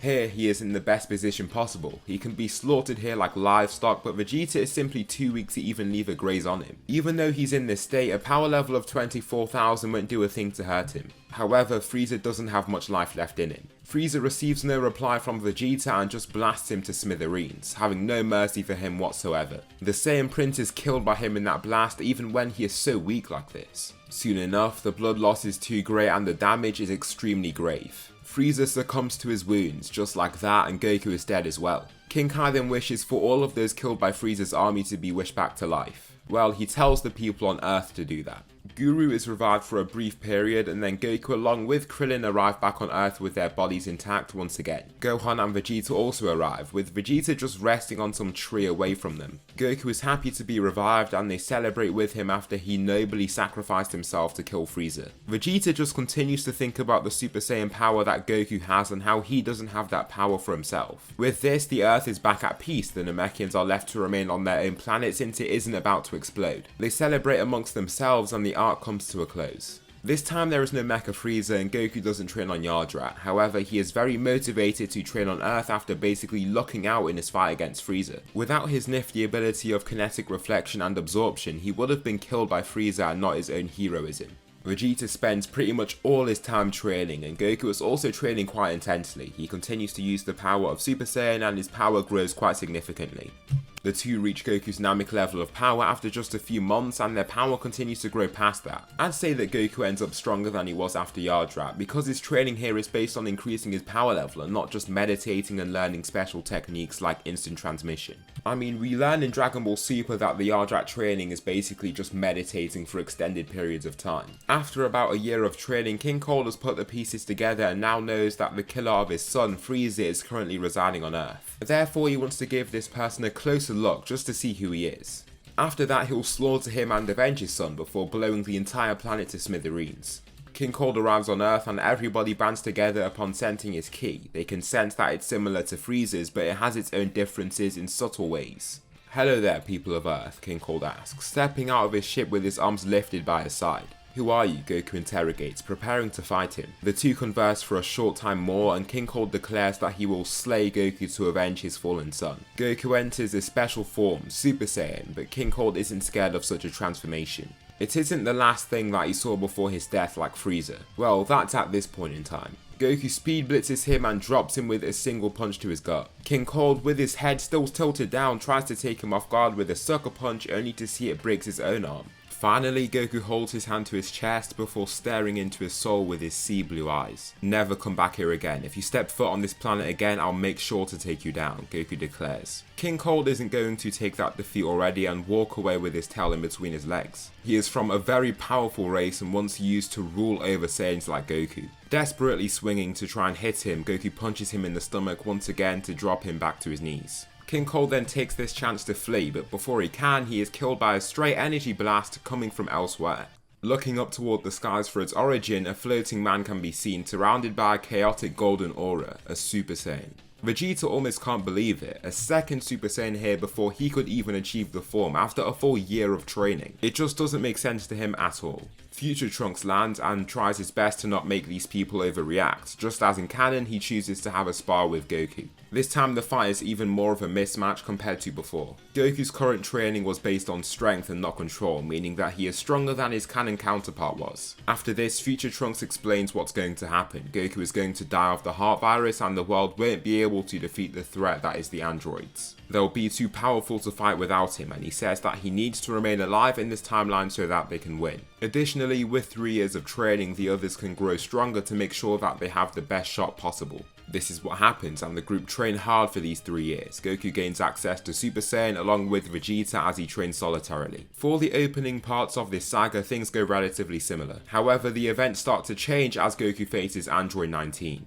Even with his growing sickness, Goku is able to absorb the kinetic energy of 19's attacks to then re-administer it in a deadly single strike, breaking apart the mechanical being. With that, there is no android for Vegeta to take down in style, but he still does make his surprise appearance. Goku is taken back to his home to rest as the virus starts to cripple him, then Dr. Gero flees to activate the androids. Again, the events play out rather similarly here, except for Gohan being notably stronger than he was in canon. Here, Piccolo has spent a lot of time alone, and after Goku being revived, he isn't as hostile toward them. It feels like he's already completed his goal. What's the use in repeatedly killing Goku if he just gets wished back every time? His evil nature has dwindled quite a bit, but he is still a lot more demonic compared to his canon self now. Piccolo is watching over the group after Vegeta flies away, having been defeated by the likes of Android 18. Seeing the severity of the situation at hand here, he chooses to fly off to Kami's lookout in secrecy, almost forcing Kami to fuse with him. The old Namekian decides to do so, and Piccolo is given significantly more power.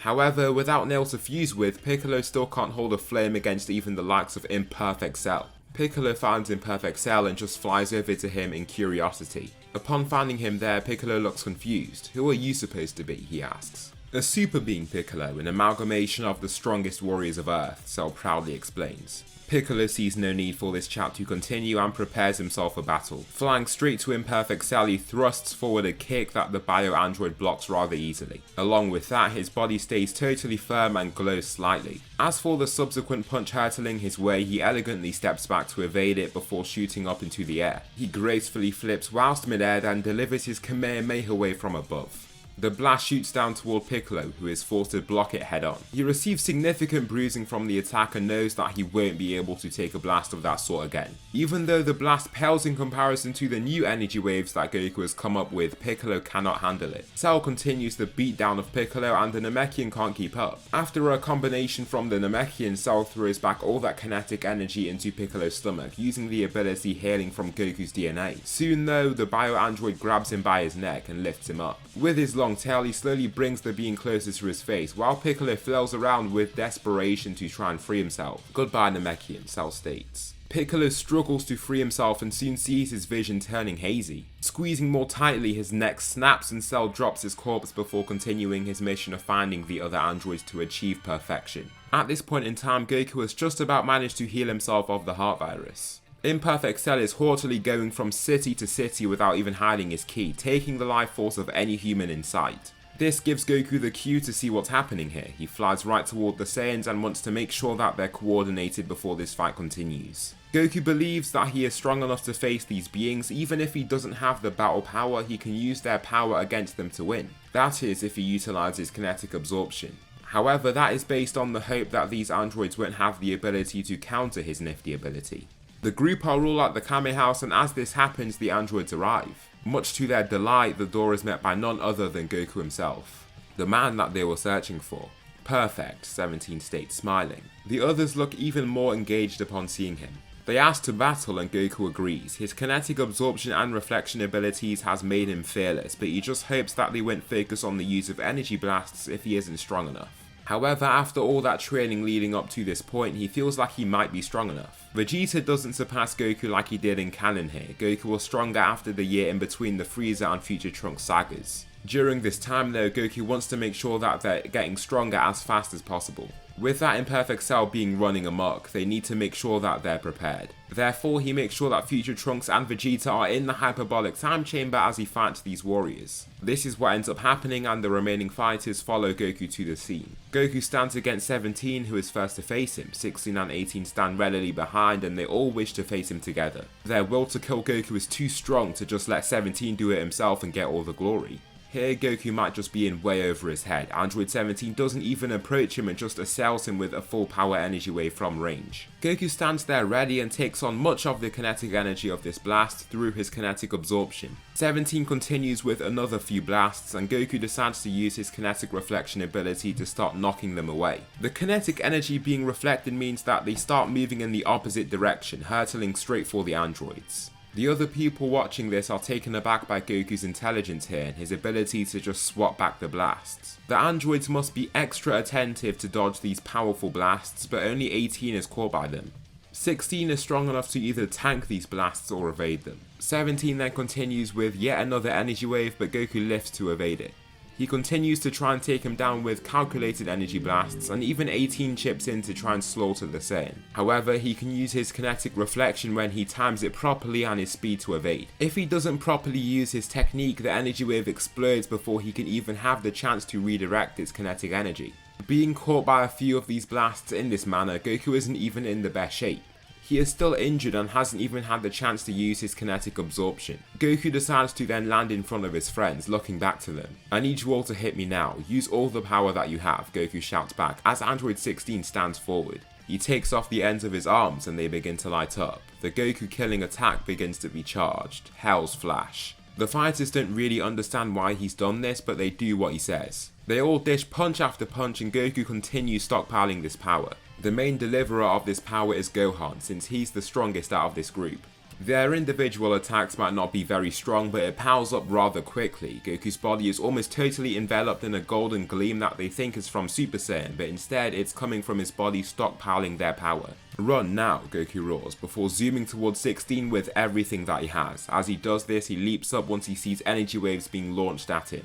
Hell's Flash is unleashed and he just about manages to jump over the main wave of blasts, but 16 redirects his arms to pretty much chase after him. Instead, Goku flies up and downward, missing the main splash zone. In his advance, he must get hit by these blasts and uses his kinetic absorption to power himself up further, even if he does take further damage from it. Goku delivers all this stockpiled kinetic energy in the form of a single devastating punch. Upon landing the attack, there is a bright outburst of light and energy. As everything cools and dies down, the remnants of Android 16 remain in front of him and the other androids look quite scared upon watching him.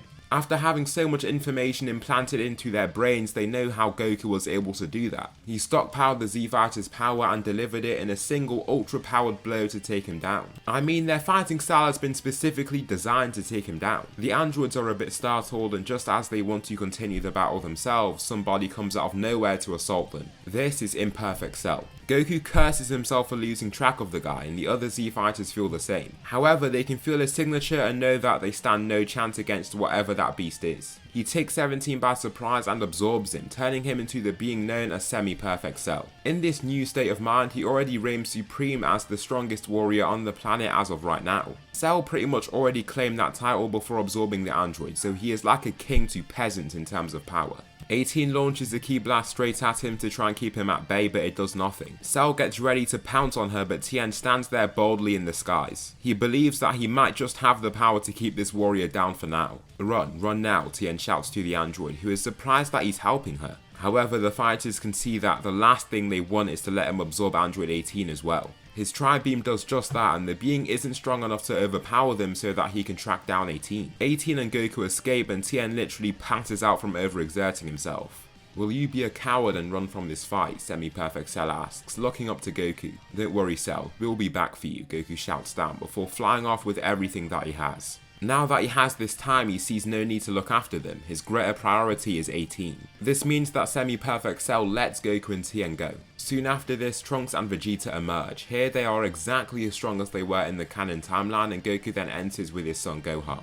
Vegeta then goes on to face Semi-Perfect Cell. He shows off the new form that he attained through his grueling training in the chamber, the Super Vegeta form. Cell looks ready to face him and his arrogance seems to be getting the best of his mentality. Vegeta darts right at him and doesn't seem to hit him. Instead, he launches a big bang attack straight into his stomach and leaves an agonizing bruise there. He then continues as if he's going to use hand-to-hand combat, but uses Ki Blasts and energy waves instead. This leaves Cell in quite the pickle since he is struggling to just tank all these powerful blasts. Vegeta soon retreats at full speed before launching his Gallic Gun energy wave. He doesn't use it very often nowadays, but it's much quicker for him to charge compared to the final flash. His body is scorched almost all over and he is panting after having to go through that intense, painful fight. You must be wondering how I know not to hit you. If you are like Goku like you've repeatedly claimed, that means that you should have that weird durability thing too. Therefore, I just have to use Energy Blast to keep you at bay, just like I'll do with Goku when I kill him myself. The nearly perfect being is infuriated by this showing of weakness from himself and roars as he shoots himself straight toward Vegeta. Even with these energy waves and blasts, he has managed to absorb some of their energy. He delivers it all in a single punch, walloping the likes of Super Vegeta. This attack annoys him and he then follows up by driving a big bang attack straight up and into his neck. The blast forces him back and makes him shake off his head, annoyed about his own weakness. However, Cell can use Vegeta's arrogance against him. Just like in canon, Vegeta sees no threat in Cell and therefore allows him to absorb a hiding 18 to become his perfect self. After Cell achieves his perfect form, the fight that ensues is very similar to what happens in canon. Then future Trunks has to step in his father's stead and is still defeated even though he uses his Ultra form. The Cell games are then soon to come in 10 days.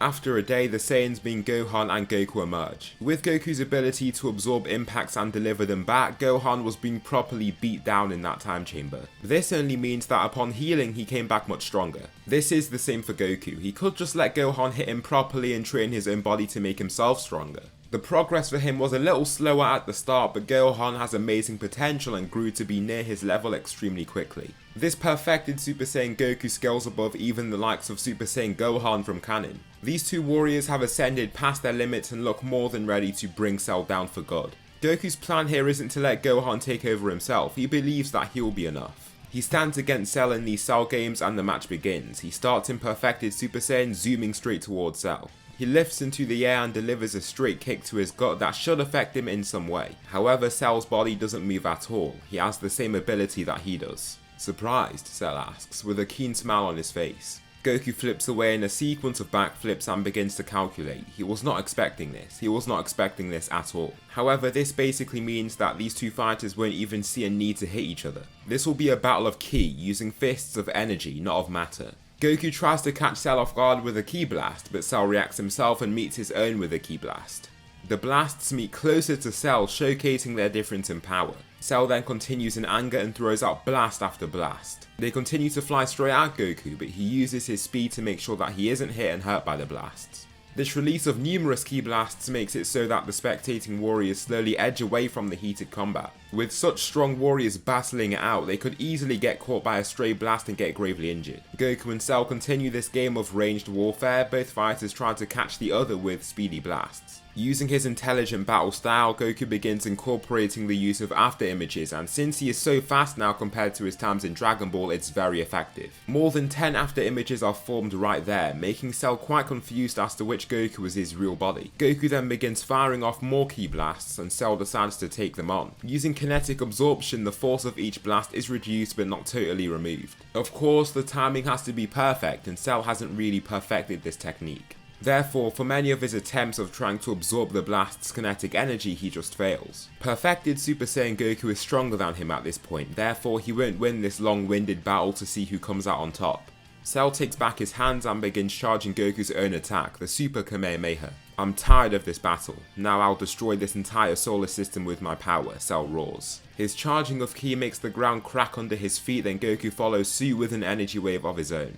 Like I'll let that happen, Goku replies, charging the same attack right after. The entire area starts to glow a bright blue colour, and the amount of ki being released from the area is terrifying to see. The Sea Fighters back up even further once the blasts are launched at one another. They harshly collide in the ring's centre, sending the white grids on the platform flying up into the sky. They continuously fly around in the released gusts of wind, and the blasts remain pretty much at the centre. However, Goku's superior strength starts showing. His blast starts to push back Cell's, who looks alarmed upon seeing that he can't push back the incoming energy wave. He starts losing his footing and is being slowly but surely pushed back. This might be the end for him. Seeing that the end is near, Goku puts absolutely everything into his Kamehameha wave. He roars very loudly as the need for power fuels him. The blast forces itself forward, destroying whatever is in its path.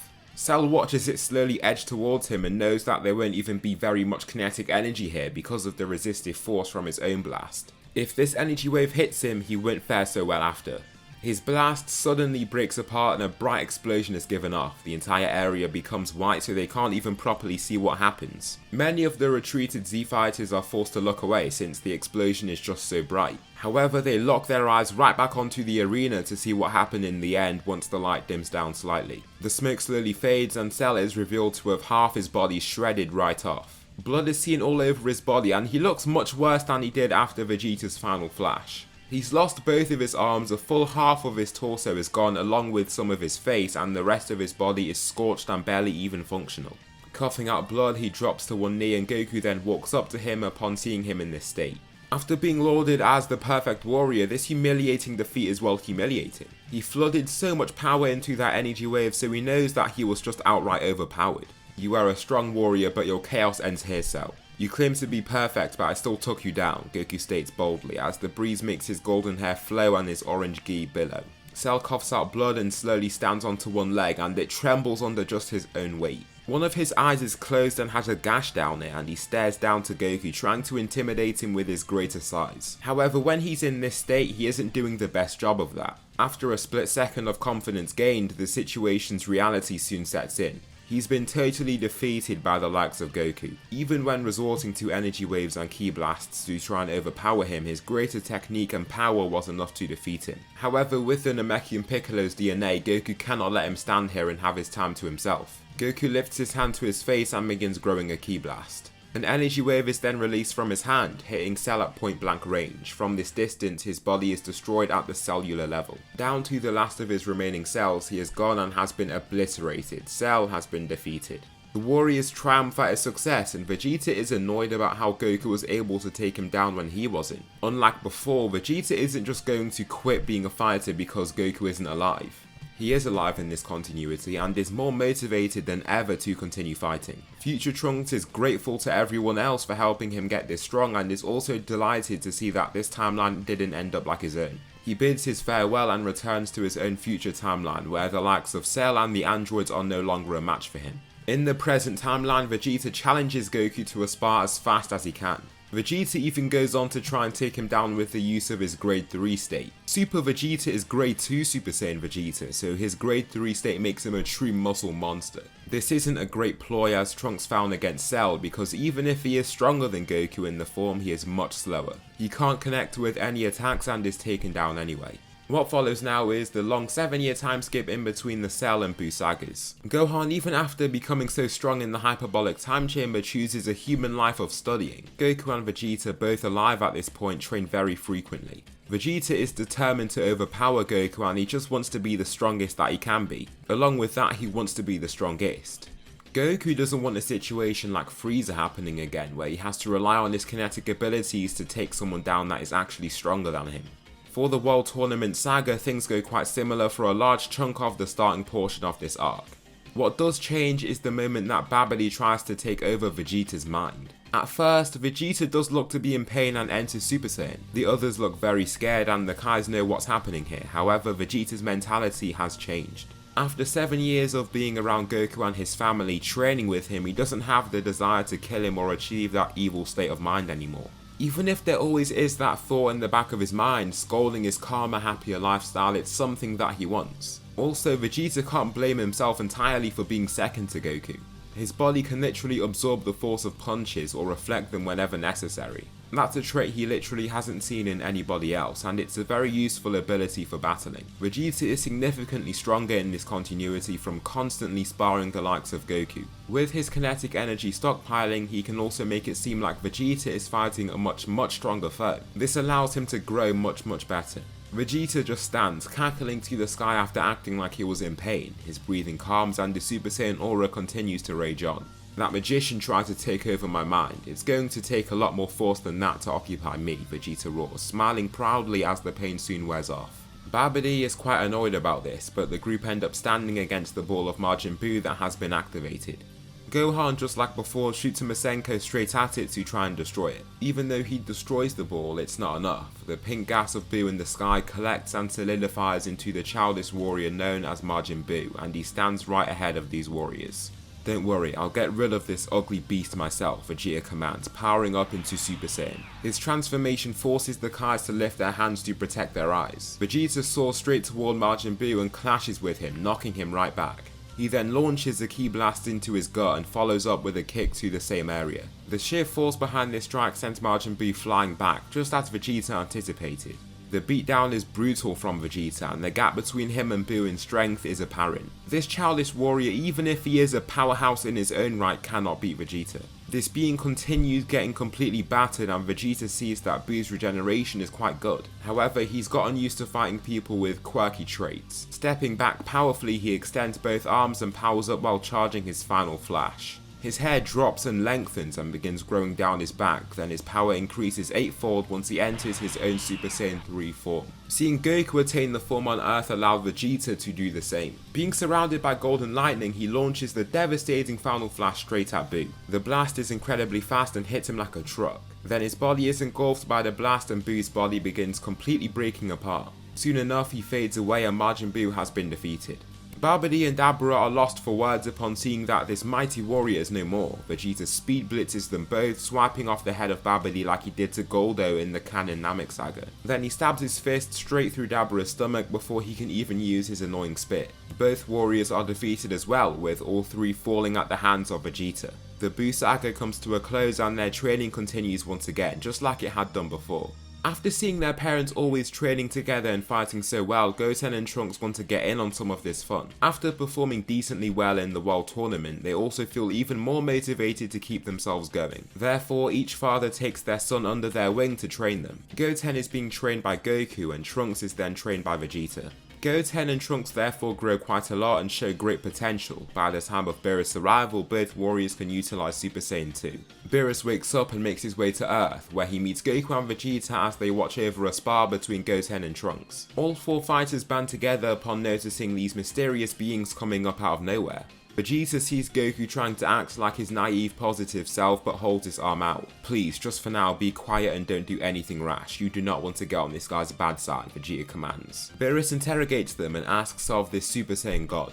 However, Vegeta confidently claims that there is no such thing and that he is as close to a Super Saiyan God as he'll find. This is not the answer that the Destroyer was looking for, but Goku then can't help himself. "You seem strong, I'm Goku, let's fight," Goku says, rather excited. Vegeta just grunts with a visible vein on his forehead from anger. Beerus is spooked about this sudden offering but is intrigued by his naivety. Instead of everyone treating him with utmost respect and using a fake face of politeness to not get on his bad side, Goku just seems to be acting naturally.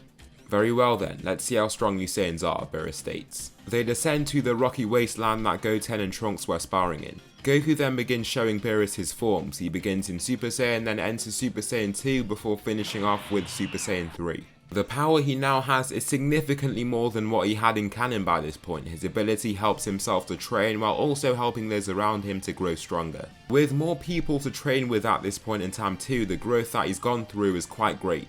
Goku shoots forward and tries to catch Beerus off guard with an after image. Arching a kick up to his chin, the Destroyer can still just slip out the way and evade his attack with ease, still doing so with his hands by his back. Goku follows up with two straight heavy punches and both of them don't connect either. Beerus possesses a level of fluidity that Goku finds quite shocking and fascinating. It's quite a humbling moment because he spent these previous years thinking that he was the strongest in the universe. To find someone that can just evade every single one of his best shots, it really does surprise him. Goku shoots up into the sky, roaring before throwing down his double axe handle strike. The ground quakes under the impact, but Beerus is nowhere near the point of impact to be struck by it. Lightly stepping forward, he flicks Goku on his head, sending a bright glow of energy across his body. Seeing the opportunity, Goku throws this stockpiled kinetic energy right back into a punch onto his chest. Beerus is taken off guard by the sudden increase in speed of his attack. Compared to the previous punches he'd been throwing, this one was suddenly way faster. Since he was holding back so greatly, Beerus still isn't affected by this strike. His body can easily take the kinetic energy that he dished out. He just follows up with another attack that has a little more oomph to it. This is a punch even if it is light and Goku takes it as well. Upon taking it, he can feel the same vibrating unstable nature within his body as it stores this kinetic energy. Taking a gamble, he redirects this power in the form of a punch of his own that hits the God of Destruction. It hits him right in the gut and he can definitely feel it. It's not pain, but he can feel the force behind it. Goku on the other hand starts shaking off his hand in pain. The strain in his arm from throwing that attack was a lot and Beerus can't see how Goku is doing this. It's like he can throw stronger attacks than his body can actually manage somehow. Beerus, however, is very old. He's smart enough to decipher what's going on. He can somehow absorb the attacks that he throws and throw them back at him. Beerus then begins using his Fury Aura. His power increases greatly and he darts toward Goku. For the spectating Saiyans, it's like he's teleported from his speed. They don't actually see him move forward. Striking Goku right in his chest with a shout to empower his shot, a crater forms beneath them. The strain on Goku's body from taking this attack starts crippling him and he drops to his knees. Coughing out blood, it takes a few seconds before the power starts to deplete, but he then passes out from the injuries and strain on his mind. Beerus did get a little carried away and several small rocks float in the surrounding debris of this attack.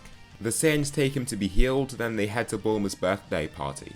Beerus soon gets his wish of meeting the Super Saiyan God in the form of Goku. Achieving the Divine Redhead form, their fight begins and they hit right into each other. Goku takes on the kinetic energy of Beerus' collision and re-administers it in a kick straight to his chest. Beerus falls back, then Goku zooms right back to him, launching a close-up ki blast at him as they fight in an urban area. Beerus meets that blast with his own before grabbing Goku and hurling him into the sky. Flying up to close the distance between them in nearly an instant, he is met by Goku's block as he attacks him. Goku then acts as if these attacks affect him and he grunts upon feeling the pain of this incoming strike. He is launched up into the air and Beerus continues with numerous more attacks, but Goku then throws back all this kinetic energy in a single punch. He's been holding back very significantly here and so wasn't expecting this attack. It's not every day that someone like Beerus encounters a fighter quite like Goku. The fight continues and Beerus starts using more long-ranged energy blasts to try and take down Goku. These blasts fire at too high of a speed for Goku to rely on dodging them, and the time window for him to utilize his kinetic reflection is quite hard when it comes to these energy blasts. Soon both fighters end up in the upper edges of the atmosphere, bordering space. Beerus has no issue remaining up here, but Goku has used up so much of his energy and is losing strength from breathing in this thin air. Beerus states that he hasn't been entertained with their fight and shoots down his special Beerus ball. Goku extends his hands and struggles against this attack, pushing it as hard as he can. No matter how hard he tries though, he can't do a thing if he remains in his base form. Suddenly Goku ups the gears and roars as he begins using Super Saiyan God once again. Now the force that he can output wildly increases. He can slowly push this blast back and gains the upper hand against it once again. Roaring vehemently, he uses the last of his strength to launch it straight back to Beerus before it can descend and destroy his planet. Beerus strikes it away, allowing it to soar straight away from Earth and explode at a distance. The explosion is extremely large and even the sea fighters from down on Earth can see it appear. It turns out that you did excite me in the end. I commend your efforts to protect those people of Earth, Beerus states. Thank you, you're really strong. I actually thought I could beat you, Goku says, heaving in and out before losing consciousness. Whis catches him and they return to Earth, and they're happy to see that Beerus has spared them for now. Here Goku slowly returns to his senses after breathing in the thicker, more oxygen-rich air at the surface. Now Goku and Vegeta embark on their training journey with Whis. Whis is fascinated by this unique power of Goku's that he hasn't exactly seen before. The fact that it's an inherent ability that he's had all his life makes it even more interesting to him. During this time they also have a third person training along with them. This is a revived Frieza. Achieving his golden form, he rushes right toward his plan of defeating these Saiyans for good. He attacks the Earth and is met by powerful resistance from the likes of the two hard-working Saiyan children, Goten and Trunks. They both charge forward and toward the army that Frieza has amassed. These soldiers stand no chance against these kids, even when they take them down in just their base forms. They continuously drop like flies until the only person left for them to take down is Frieza himself. Both enter Super Saiyan upon watching him exit his pod and they soar straight toward him. The two Saiyan kids speed blitz him completely, winding him with a single punch to his gut. He is launched straight through his pod and the beatdown continues. Whilst one fighter keeps him occupied with attacks, another can come out of nowhere and assail him from some other angle. Dealing with two strong fighters attacking from vastly different angles is very difficult in his first form. Goten then powers up into Super Saiyan 2 and rocks Frieza by hitting him straight in the jaw, dropping him. The Emperor coughs out blood before screaming with his usual voice of rage. He forces away the idle warriors and stands in his final form. Trunks follows suit by entering Super Saiyan 2 himself and they both fly back to try and continue the fight. However, he grabs Goten's incoming punch and lands a devastating body shot before landing a sidekick to Trunks' cheek. The final attack launches the Saiyan away and Goten can barely breathe after taking that monster of a punch. Before any further damage is caused though, Goku arrives. Frieza tries to kill Goten with the use of a death beam, but Goku grabs it like he did before and elegantly whips it away from them. Frieza smiles with a maniacal expression upon seeing that his target has arrived. The man that killed him is here and now he can kill him for sure this time. Goku and the Tyrant stand off, far away from these two fallen warriors. Goku is confident that he won't need Super Saiyan to beat Frieza here and the fight begins. Goku races forward but a death beam is shot right in his direction. He knows just how deadly those beams can be if they manage to pierce the body, and so he slips straight past it before charging forward. Trying to punch Frieza, he only manages to hit his forearms, and the Tyrant then throws a close-up energy blast while retreating. The fight continues with Goku mainly resorting to basic hand-to-hand combat while Frieza does not use such power in return. He knows how Goku's body is immensely durable and he smartly deduces that he can use the power of his enemy in some capacity. Unwilling to see such an ability again, his offense is almost entirely based on ki-based attacks. Arriving above and behind Goku, he grows a large energy ball above his head. Thrusting it downward, it falls and is then destroyed by a precise focused punch right onto its surface from Goku. The ball detonates, forcing Goku back back and Frieza then shows off why he came here. He begins using his special, new, golden form. Goku is surprised by his growth, but then shows off some of his own power. Shouting and engulfing in a pristine blue aura, Goku continues the battle in Super Saiyan Blue. As he begins to advance toward Frieza, several beam-like blasts are shot out from his finger.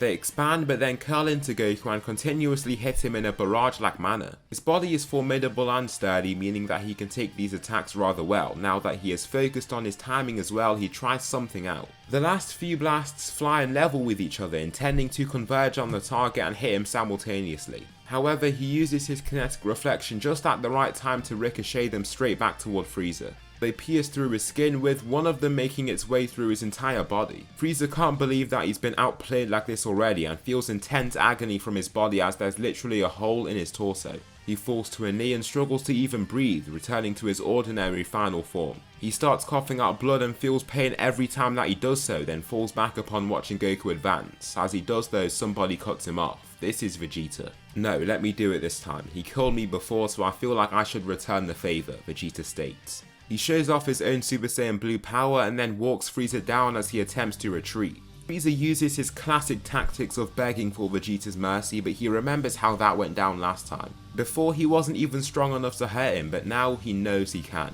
Launching an energy wave to the dying Frieza, he is killed before he even summoned the energy to exact revenge on his own death. Now what is to come is the Universe 6 saga. Goku starts off with facing Botamo then Frost. He still gets taken down by him because of his use of poison. Frost's actual punches don't do anything to him, but the poison weakens him to the point where he can just grab him and throw him out the ring. As for the following fighter, Vegeta, he takes down all the warriors and makes it to hit. Vegeta begins and can't even make hit move from his starting position. He then goes into Super Saiyan and continues again, meeting a similar challenge. Hit blocks or just tanks all of his attacks and doesn't even think they're strong enough to try and dodge. Therefore, Vegeta steps back and feels more motivated to really clobber this guy. The disrespectful style of fighting that Hit employs hurts his ego, and he then uses Super Saiyan Blue. Rushing right back into battle, Hit suddenly appears beside him and drives his knee up into his chest. Before Vegeta is sent flying back, he throws an overhead right to his jaw to hurl him across the arena. Shaking off his head after taking that true haymaker, he starts to think about what's just happened. The fighter teleported and literally appeared beside him to hit him. How could he even do that? Vegeta runs forward and puts on a ruse of acting enraged just to see how Hit reacts. The assassin uses his time skip again to hit him in his back, forcing him across the arena. Vegeta definitely did see him teleport away and couldn't perceive him at all. Receiving a strong strike onto his back, he falls to the side and turns to elbow Hit while he is close to him. Hit catches his attack and then kicks him in the area that he struck on his back right after. As the fight continues, Vegeta can't find the opportunity to take him down. He is too strong and his time skip is infuriating for him to deal with. Pulling back his hand, he launches his Big Bang attack and Hit just dodges it.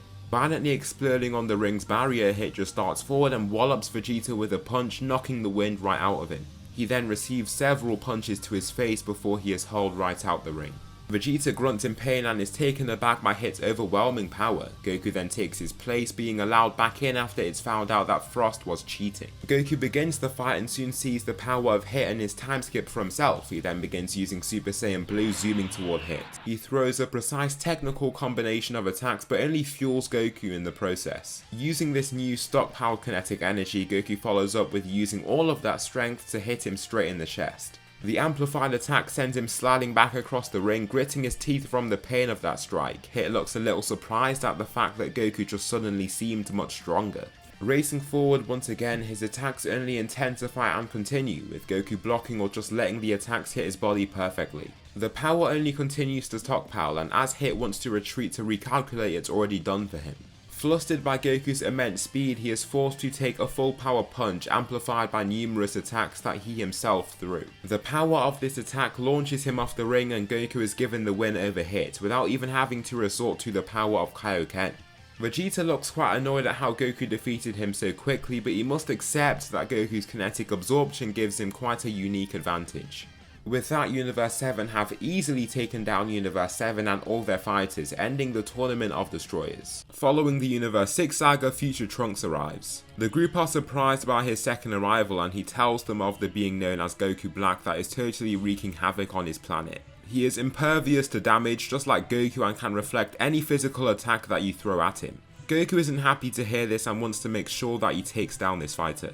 After Vegeta has trained with Goku for so long, he also feels qualified in taking him down. Using blasts is something that he has learned to do rather well, and he can now use a wider range of ki blasts. He employs heavy usage of his Big Bang attack, but has also learned to utilize beam-like attacks, barrage attacks and other things as well. Once they arrive in the future, Vegeta is the first to face Goku Black. He battles the warrior and surprises him as he starts off at range. Shooting off a ki blast toward him, Goku Black is too slow to evade and is forced to block it. He grunts in pain from taking this attack head on, then receives a beam of ki straight on. Luckily for him, the blast went through his whole arm but not his whole body. This attack looks to be deadly, and Vegeta looks disappointed with how weak this fighter is. Even though they're both in their base forms, the gap between them is terribly apparent. However, Goku Black's wounds heal due to his divine ability. He soars down toward Vegeta, but he just shoots out a hand and launches a fast charged Big Bang attack. Goku Black flies right over the attack, but Vegeta retreats quickly and tries his hardest to maintain a gap in between him and the advancing warrior. Getting up close to him will be an issue since he won't have the ability to properly hit him. I mean, he isn't worried about attacks coming from Goku Black, but doesn't want to have to throw strikes himself. Vegeta darting straight at Goku Black takes him off guard with his sudden advance. After fighting at range, it startles him. However, he flies right over his body so that in Goku Black's view he is upside down. Holding forward both hands, he unleashes his full power double Big Bang attack. These two blasts violently explode, launching Goku Black ahead. He looks in terrible condition, and Vegeta just follows up with a handful more death beam-like beams of ki. Coughing out blood, Goku Black starts to descend from the pain of these attacks. Disappointed in the power of this warrior, he extends both hands and prepares for his final flash. The amount of energy released is insane, and he makes sure to descend so that he doesn't just destroy this whole planet. Launching the whole energy wave, Goku Black looks on with widened eyes as the blast approaches him at great speed. Vegeta thinks that he's got him right on, but Zamasu arrived just in time to grab and save him. Zamasu is engaged by the likes of Goku, whilst Vegeta remains fighting Goku Black. He soon enters Super Saiyan and continues breaking down the Pseudo Saiyan with his ranged attacks. However, Goku Black grows stronger from the blasts that explode on his body and from the beams of ki that continue to pierce through him. Vegeta tries to shoot forward a barrage of ki blasts, but is speed blitzed by this fighter. He receives a devastating body punch followed by two strikes straight for his head. Here, Vegeta then uses Super Saiyan God and follows up with several barrages of ki. These ki blasts then converge on the target and continuously slam into Goku Black where he literally can't react. They land on his body and explode violently, breaking the warrior down. Through that smoke, Vegeta then shoots the finishing wave of blasts. As it clears, Goku Black looks very bad, but he heals, then begins using the power of Super Saiyan Rose. With this power, the dynamics of the battle soon change. Vegeta shoots a few beams of ki, but he can evade each incoming blast and then shoot toward the prince. Stocking him, he is so much stronger than Vegeta at this point and causes a lot of damage upon his first strike. A sharp, powerful shockwave is released that makes his strike sound like an anvil crashing into the ground. Vegeta's nose starts bleeding and he also starts bleeding from his mouth. Seeing no need to continue in Super Saiyan God, he powers up into Super Saiyan Blue and tries to attack him again. The prince remains at range just like he knows is right and lifts both hands out. Here he can't play around with this fighter if he just continues to grow stronger. No, he has to put everything into this next attack. The golden lightning of his final flash appears once again and Vegeta shouts as he charges his ki. Goku Black then begins using his ki scythe and flies toward his adversary as he charges this energy wave. Vegeta's charging speed for ki based attacks has been substantially improved through his training, but it isn't instant, especially not for such a powerful attack like the final flash. As he shoots forward his scythe, he is walloped from beside him. This wallop comes from the likes of Goku, who has already managed to keep Zamasu subdued for the time being. He then appears beside Vegeta and begins charging his Kamehameha wave. Both fighters charge their attacks and Goku is ready to go once Vegeta is. Goku Black looks at both blasts but is confident. How could these warriors take him down? The two energy waves then combine into the special final Kamehameha. This extremely powerful energy wave is launched straight at the Rosehead Saiyan and his power hasn't grown enough. He hasn't grown extremely accustomed to his body at this time, so isn't as strong as he'd prefer to be. Along with facing these much stronger warriors, there is a gap between them. Catching the energy wave, he tries to push at it but feels himself giving in. The blast forces itself past his hands and engulfs his body. There is a bright violent detonation and the fighter known as Goku Black has been obliterated. Being reduced to nothing but ash, their only concern is now Zamasu. Due to his immortality, Goku has to resort to the likes of Zeno to erase him from reality itself. There is no coming back for Zamasu, and now future Trunks' timeline has returned to peace. Without even having to return to the present timeline, Goku Black and Zamasu have lost. Their mission to kill all mortals has fallen through. The following arc is the Tournament of Power. Now the fighters that Universe 7 has is stacked. This is their roster: Goku, Vegeta, Piccolo, Gohan, Goten, Trunks, Tien, Krillin, Master Roshi, and Android 17. Goten and Trunks have continued their training and have made leaps and bounds in progress. Both fighters can use Super Saiyan 3 and surprise their parents once they investigate their growth. There is a battle with Goku and Toppo before the tournament begins, after the Gods of Destruction all fight each other. Here Goku is still defeated, lacking cannon, but that's just because he tried to beat him in just Super Saiyan God. One of his special ki blasts is all that's needed to knock him right off the ring, and he resorts to this after observing Goku's immense durability. For the tournament, the fighters perform well to begin with. Goten and Trunks end up facing the likes of Frost. Frost charges at them both, landing a straight sucker punch to knock the wind out of Goten, who is still in his base form. Trunks sees this and immediately rushes to his aid in Super Saiyan, kicking him in the side of his body. This is an attack that he gets substantially hurt by. This launches him to the side, and then Goten lifts to stand by Trunks' side. He powers up into Super Saiyan himself, then the two warriors charge right at Frost. Goten hits him in the gut, with Trunks kicking him in the head. It's very difficult for him to try and contain these warriors when they attempt to attack him from so many different angles. Whenever he thinks he can take one of them, he gets walloped by another one of these annoying kids from a different angle. Frost wildly swings at Goten, but he ducks, landing a straight liver punch. After doing this, Trunks headbutts the warrior in his back, throwing him right off the ring. The two kids high-five each other before continuing and fighting the other warriors that he sees. Goku soon encounters the likes of Jiren. Beginning in Super Saiyan, he tries to land a kick to his gut only to see that he tanks the attack with ease. As he sees that Goku is open, he lands a strike straight to his chin. Goku can see he's holding back, so kinetic reflection won't do much here. However, kinetic absorption will work quite well. This makes him feel no pain from the hit at all while storing its kinetic energy. Goku ascends into Super Saiyan God, throwing a swift combination of punches to his gut before receiving two haymakers straight to his skull. The attacks are heavy, devastating shots, but Goku takes them once again, cloaking in his signature golden gleam. He throws this stockpiled power back in a single punch onto Jiren's chest, still causing him little issues. The attack lands on his chest and he doesn't even move in reaction. Finding the perfect opportunity, he throws yet another punch just to see Goku not move at all. This makes his eye twitch, so he throws a lot more power into his next strike. This is in the form of a punch straight on his chest, which makes the rubble on the ground beneath him lift up slightly. However, Goku's body remains like stone, immovable. Jiren is certain that Goku will have been eliminated with that attack, and he looks rather irritated. There aren't many people that he can name who can take on one of his attacks in that way, where he puts that much power into it. Hitting him repeatedly and more powerfully, Goku's body continuously stockpiles this power. These attacks would be enough to give an ordinary Super Saiyan Blue Goku pain if he didn't resort to his kinetic absorption. Before he delivers this power back, he enters Super Saiyan Blue to give his body its much needed foundation. Throwing all this power back on this foundation along with some of his own, Jiren curls over from the impact. Dropping to a knee, he feels such great pain and can't even breathe properly. Goku throws a power punch straight to his jaw upon seeing him in such an open position, but the burly warrior tanks his attack easily. He just uses all the power that he can, throwing haymaker after haymaker to his face, but all of them are tanked. Jiren just shoots up to his feet and shouts, ripping off his shirt from his output of ki. After regaining his strength, he lets out his pent-up rage from being humiliated in such a manner. Grabbing Goku and repeatedly striking him with everything that he has, Goku can steadily feel his body growing slightly unstable as so many attacks of this sort land on his person. However, before Jiren gets completely carried away, Goku jumps forward and redirects the stockpiled power in a single punch, launching Jiren straight to the corner of the ring and off it. Goku's wrist looks bruised and swelled up after using such high force in his attack, but he just powers through it and tries to move on to other targets. Here, Vegeta still manages to take down Toppo after using Super Saiyan Blue Evolution. With that 20 times multiplied to his strength, the God of Destruction in training cannot compete with him. After Goku defeats the likes of Jiren, the situation with Caulifla and Kale pops up soon after. However, this isn't an issue for these warriors at all. Kefla couldn't even defeat a full power Gohan in this tournament, and so Goten and Trunks come to the rescue here.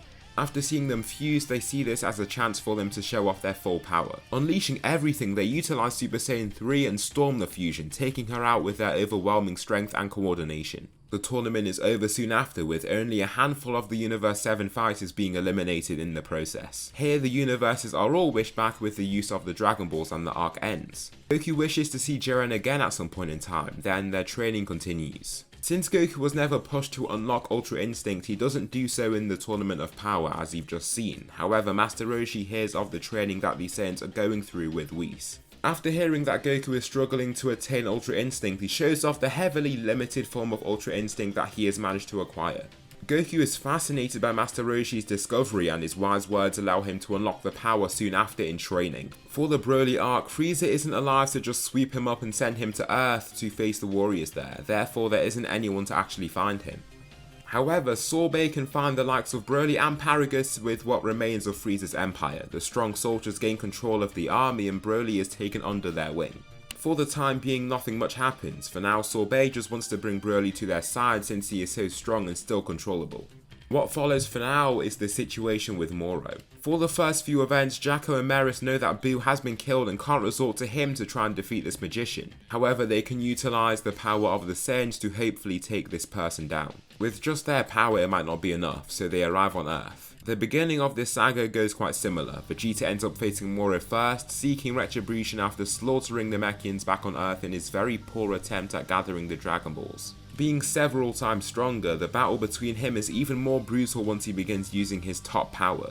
This is in the form of his Super Saiyan Blue evolution state. However, Moro starts absorbing the ki of these individuals, and soon both Saiyans can't even use Super Saiyan. In this state, if Goku tries to take Moro's attacks and dish its energy back out, he could be in serious trouble. His body would be too weak to handle that much kinetic energy. This situation has practically checkmated them. However, this is their only chance, they can't back down now. There's nobody else that can fight in their stead to defeat this fighter. Both warriors stand valiantly, powering up with what remains of their ki, and the battle continues. Now both Saiyans fight side by side, darting toward the cunning magician. Moro shoots his hands down as they are forced into the floor. Goku just takes the kinetic energy of this slamming so it doesn't properly affect him. This allows him to raise up before Vegeta does. Jumping toward Moro with a cocked back fist, he strikes him straight on the chest but does very little. Now so close to Moro, he receives a kick to his abdomen followed by several hits. Even with his emaciated old physique, Moro can hurt the likes of Goku when he's only in his base form.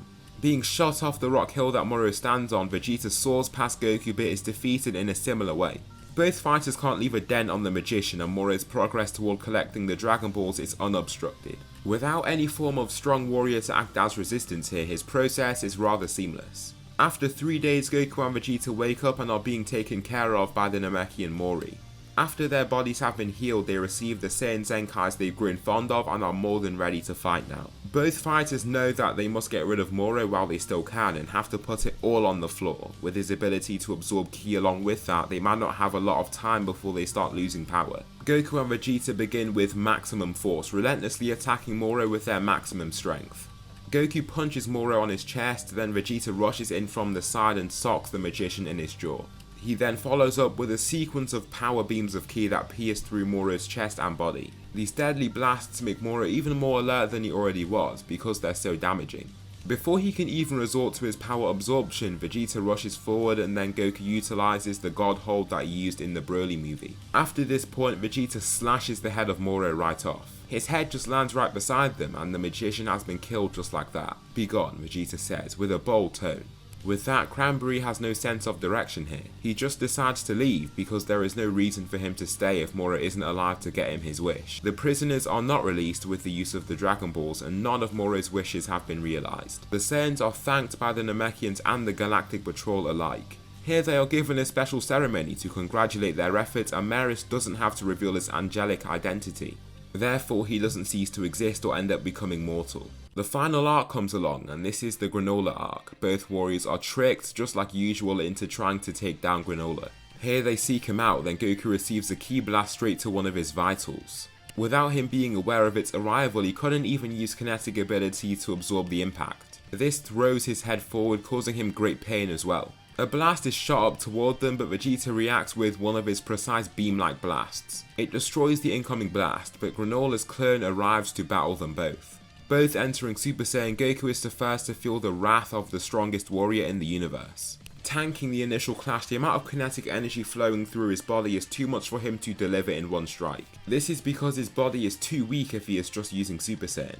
Therefore, he knows he must up the gears. Goku ascends into Super Saiyan God before hitting Granolah right in his face. His knuckles land cleanly on his jaw, but Granolah pushes against them easily. His eyes remain glued to Goku and he then throws a punch straight to a vital on his chest. The hit was supposed to be devastating, but Goku takes it and looks relatively unaffected. Goku then begins using Super Saiyan Blue and kicks Granolah straight across the face but causes very little damage here. It is a cause for concern for Granolah though, and he backs away upon seeing the next attack coming. The Saiyan races after him and continues battling in this state of his. His own strikes aren't causing much damage and you can see that Granolah has him beat when it comes to strength and speed. Granolah confidently assaults Goku with repeated relentless punches. They land on his chest and he tries to pour more and more power into each hit upon seeing Goku just take them with ease. Little does he know, he's playing right into Goku's hands. Utilizing all this stockpiled power, he assails Granolah with a punch to his face. The hit is forceful and he can tell that he has done a good job with it. Now furious, Granolah lands non-stop punches onto one of Goku's vitals. Using his precise Aurelian eye, he can see that he is hitting the mark. However, Goku just seems unaffected. His rage doesn't even let him observe the gleam across his skin that flows whenever he strikes him.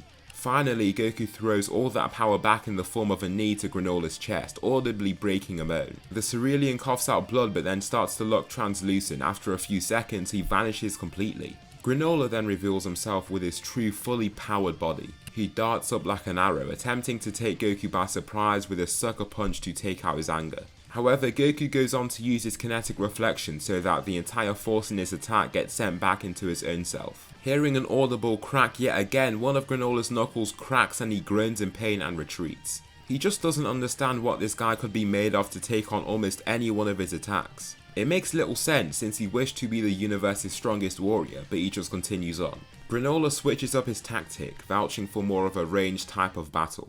If Goku can take almost any punch or kick he throws at him somehow, he wants to see if he can take on his energy blasts. Shooting a ball of ki from his index finger, it flies straight onto one of Goku's vitals and nearly knocks him out cold. The attack explodes as well, launching him back, then even more of these ki blasts are sent hurtling toward him. They move with such speed and land precisely on the most defensively vulnerable parts of his body. After the barrage of attacks, Goku is down for the count. Granolah descends along with Goku, who lands on the ground and has been defeated. Here Vegeta takes his place in battle. The fight goes on just like it did in canon, and Vegeta still manages to unlock the power of Ultra Ego after being previously unable to overpower him using just Super Saiyan Blue evolution. With such power, his strength grows with the greater injury that he receives, and his mentality has clearly changed. He seems more battle hungry and evil in nature, addicted to the thrill of combat. Vegeta's Ultra Ego power has made him stronger upon amassing damage, but his body grows too damaged to allow him to fight anymore.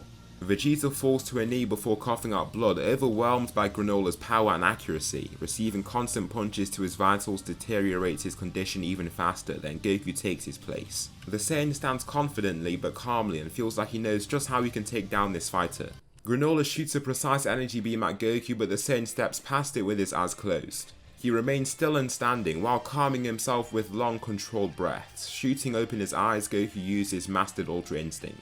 More balls of ki come his way, but his body reflexively evades them. With each movement though, he edges closer and closer to Granolah until he is only a single arm from him. Granolah quickly strikes him in the face, but Goku stands there and takes the attack with a cunning smile. Throwing a punch of his own, Granolah looks terribly winded. After fighting Vegeta for so long, he's not in the greatest shape either. He then tries to use more attacks, but Goku can dodge every single one of them. As for another blast that is launched in his direction, he stands there firmly and times his kinetic absorption power perfectly. He does this for another sequence of energy blasts that are hurled in his direction, which allows him to store up this kinetic energy as well. Even if he is taking damage from their explosions, it's enough for him to tolerate. He then thrusts himself forward, knocking the fatigued Granolah down with a clubbing punch to his jaw. The Cerulean even ends up coughing out blood upon taking a strike of such force. He rolls away from Goku, then raises to a knee, holding a palm to his head. "You two weren't supposed to do this. I promised to take you both down," he roars, hysteric at his current state. "Why? Why do you want to kill us?" Goku asks, confused. "You people killed my race. Everyone but myself are gone because of you all," he shouts, standing up in the city of rubble that surrounds them. "We're not like that anymore. The Saiyans were just following the commands of Frieza and he's dead now," Goku says, trying to prove to Granolah that they aren't as evil as he thinks they are. I don't believe that for a second. It's in your nature to battle, conquer and kill. That's why you two were literally bickering as to who would fight and try and kill me first, Granolah shouts before coughing more blood.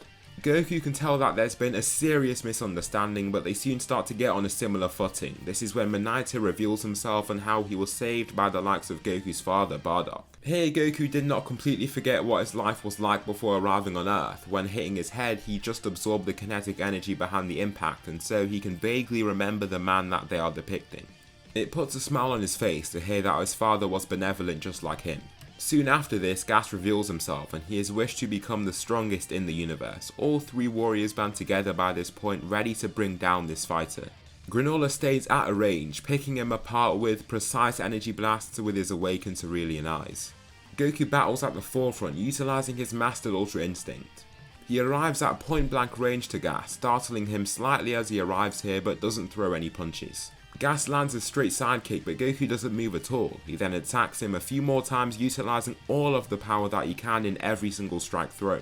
In the end though, no proper damage has been caused. Vegeta scoffs after seeing this from afar, then Goku knocks the wind right out of Gas with his next hit. Dropping to a knee, he struggles to catch his breath before getting hit with a wave of blasts from Granolah. After that, Goku, Vegeta and Granolah stand together as Gas looks defeated. However, this isn't the case. He rips off his headpiece and unveils the hidden power of the heaters. He looks more bloodthirsty than ever, violently headbutting Vegeta. Goku and Granolah fall back in reaction, with Granolah trying to shoot him down from this assumed position. Gas lifts his forearm to tank the attack before flying straight toward him. Before he can reach Gas though, Goku drives his knee forward in mastered Ultra Instinct that knocks Gas straight off course. The mindless fighter turns to then attack Goku, cloaking his fists in a glowing purple aura of ki. He attempts to truly batter Goku with numerous punches and kicks that do nothing to him. Cocking back his fist as far as he can, the pink ki fist that he is utilizing grows even larger as he does so. The fist is shot straight at Goku, but he evades, clenching his own fist. Picking his shot right, he roars and pours every ounce of power he has into this final attack. Landing a picture perfect shot, Gas is sent flying back about 100 meters through the ground. He leaves a trail of dirt as he's been shot through the ground and doesn't look ready to continue. His body looks terribly aged as well, and it isn't long before Gas will be defeated. Goku, keep him fighting for some time. I can finish him off for good, Granolah claims, holding one of his palms toward him.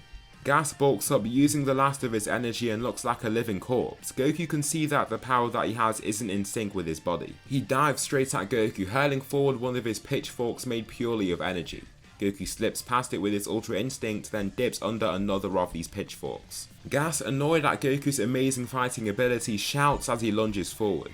Aiming to take him down with his next assailant, all he sees is bright gold light stemming from behind Goku. He steps out the way of this incoming blast once he can feel the growing ki behind him, and Granolah unleashes everything that he has in a concentrated beam of energy. With Gas already in this state, it's done for him. The blast takes out the being known as Gas in one fell swoop, and he is left in a massive crater. Gas tries to lift himself out the crater, but his life force has been totally consumed. His raised arm flops down to the ground and he's been defeated. With this, the heaters have been defeated, with the remaining of them choosing to flee instead of fighting these extremely powerful warriors. Granolah is grateful for these fighters changing his mentality on things, and they are happy that he has seen the light. With Frieza still down and defeated, there is no Black Frieza that emerges. He isn't actually alive to gain this form anyway. The group are then given the opportunity to leave and return to Earth victorious. Broly and Paragus, during their time with the Empire, hear of the Saiyans from the chatter between the soldiers and end up going rogue to find their way to Earth. This is where they find the Saiyans down on Earth. Paragus is angered to see Vegeta here with Goku and their family and things, but they calm down the situation without Frieza here to act as a motivator. Goku tries to tell them that they are not villains at all and can see they're in a similar situation to Granolah. Luckily, Paragus is calmed before anything bad can happen, and as a result, Broly is taken under their wing. "You're strong, I can tell. Let's spar," Goku says, excited. Paragus allows this to happen and Broly prepares himself. "Let's go," Goku says, before flying straight at Broly, with the burly warrior doing the same in reaction. So that will conclude the final part to What If Goku Had Kinetic Reflection. Please tell me something you liked about this series or something that I should improve on for the next one. Thanks so much for watching, and I'll see you in the next video.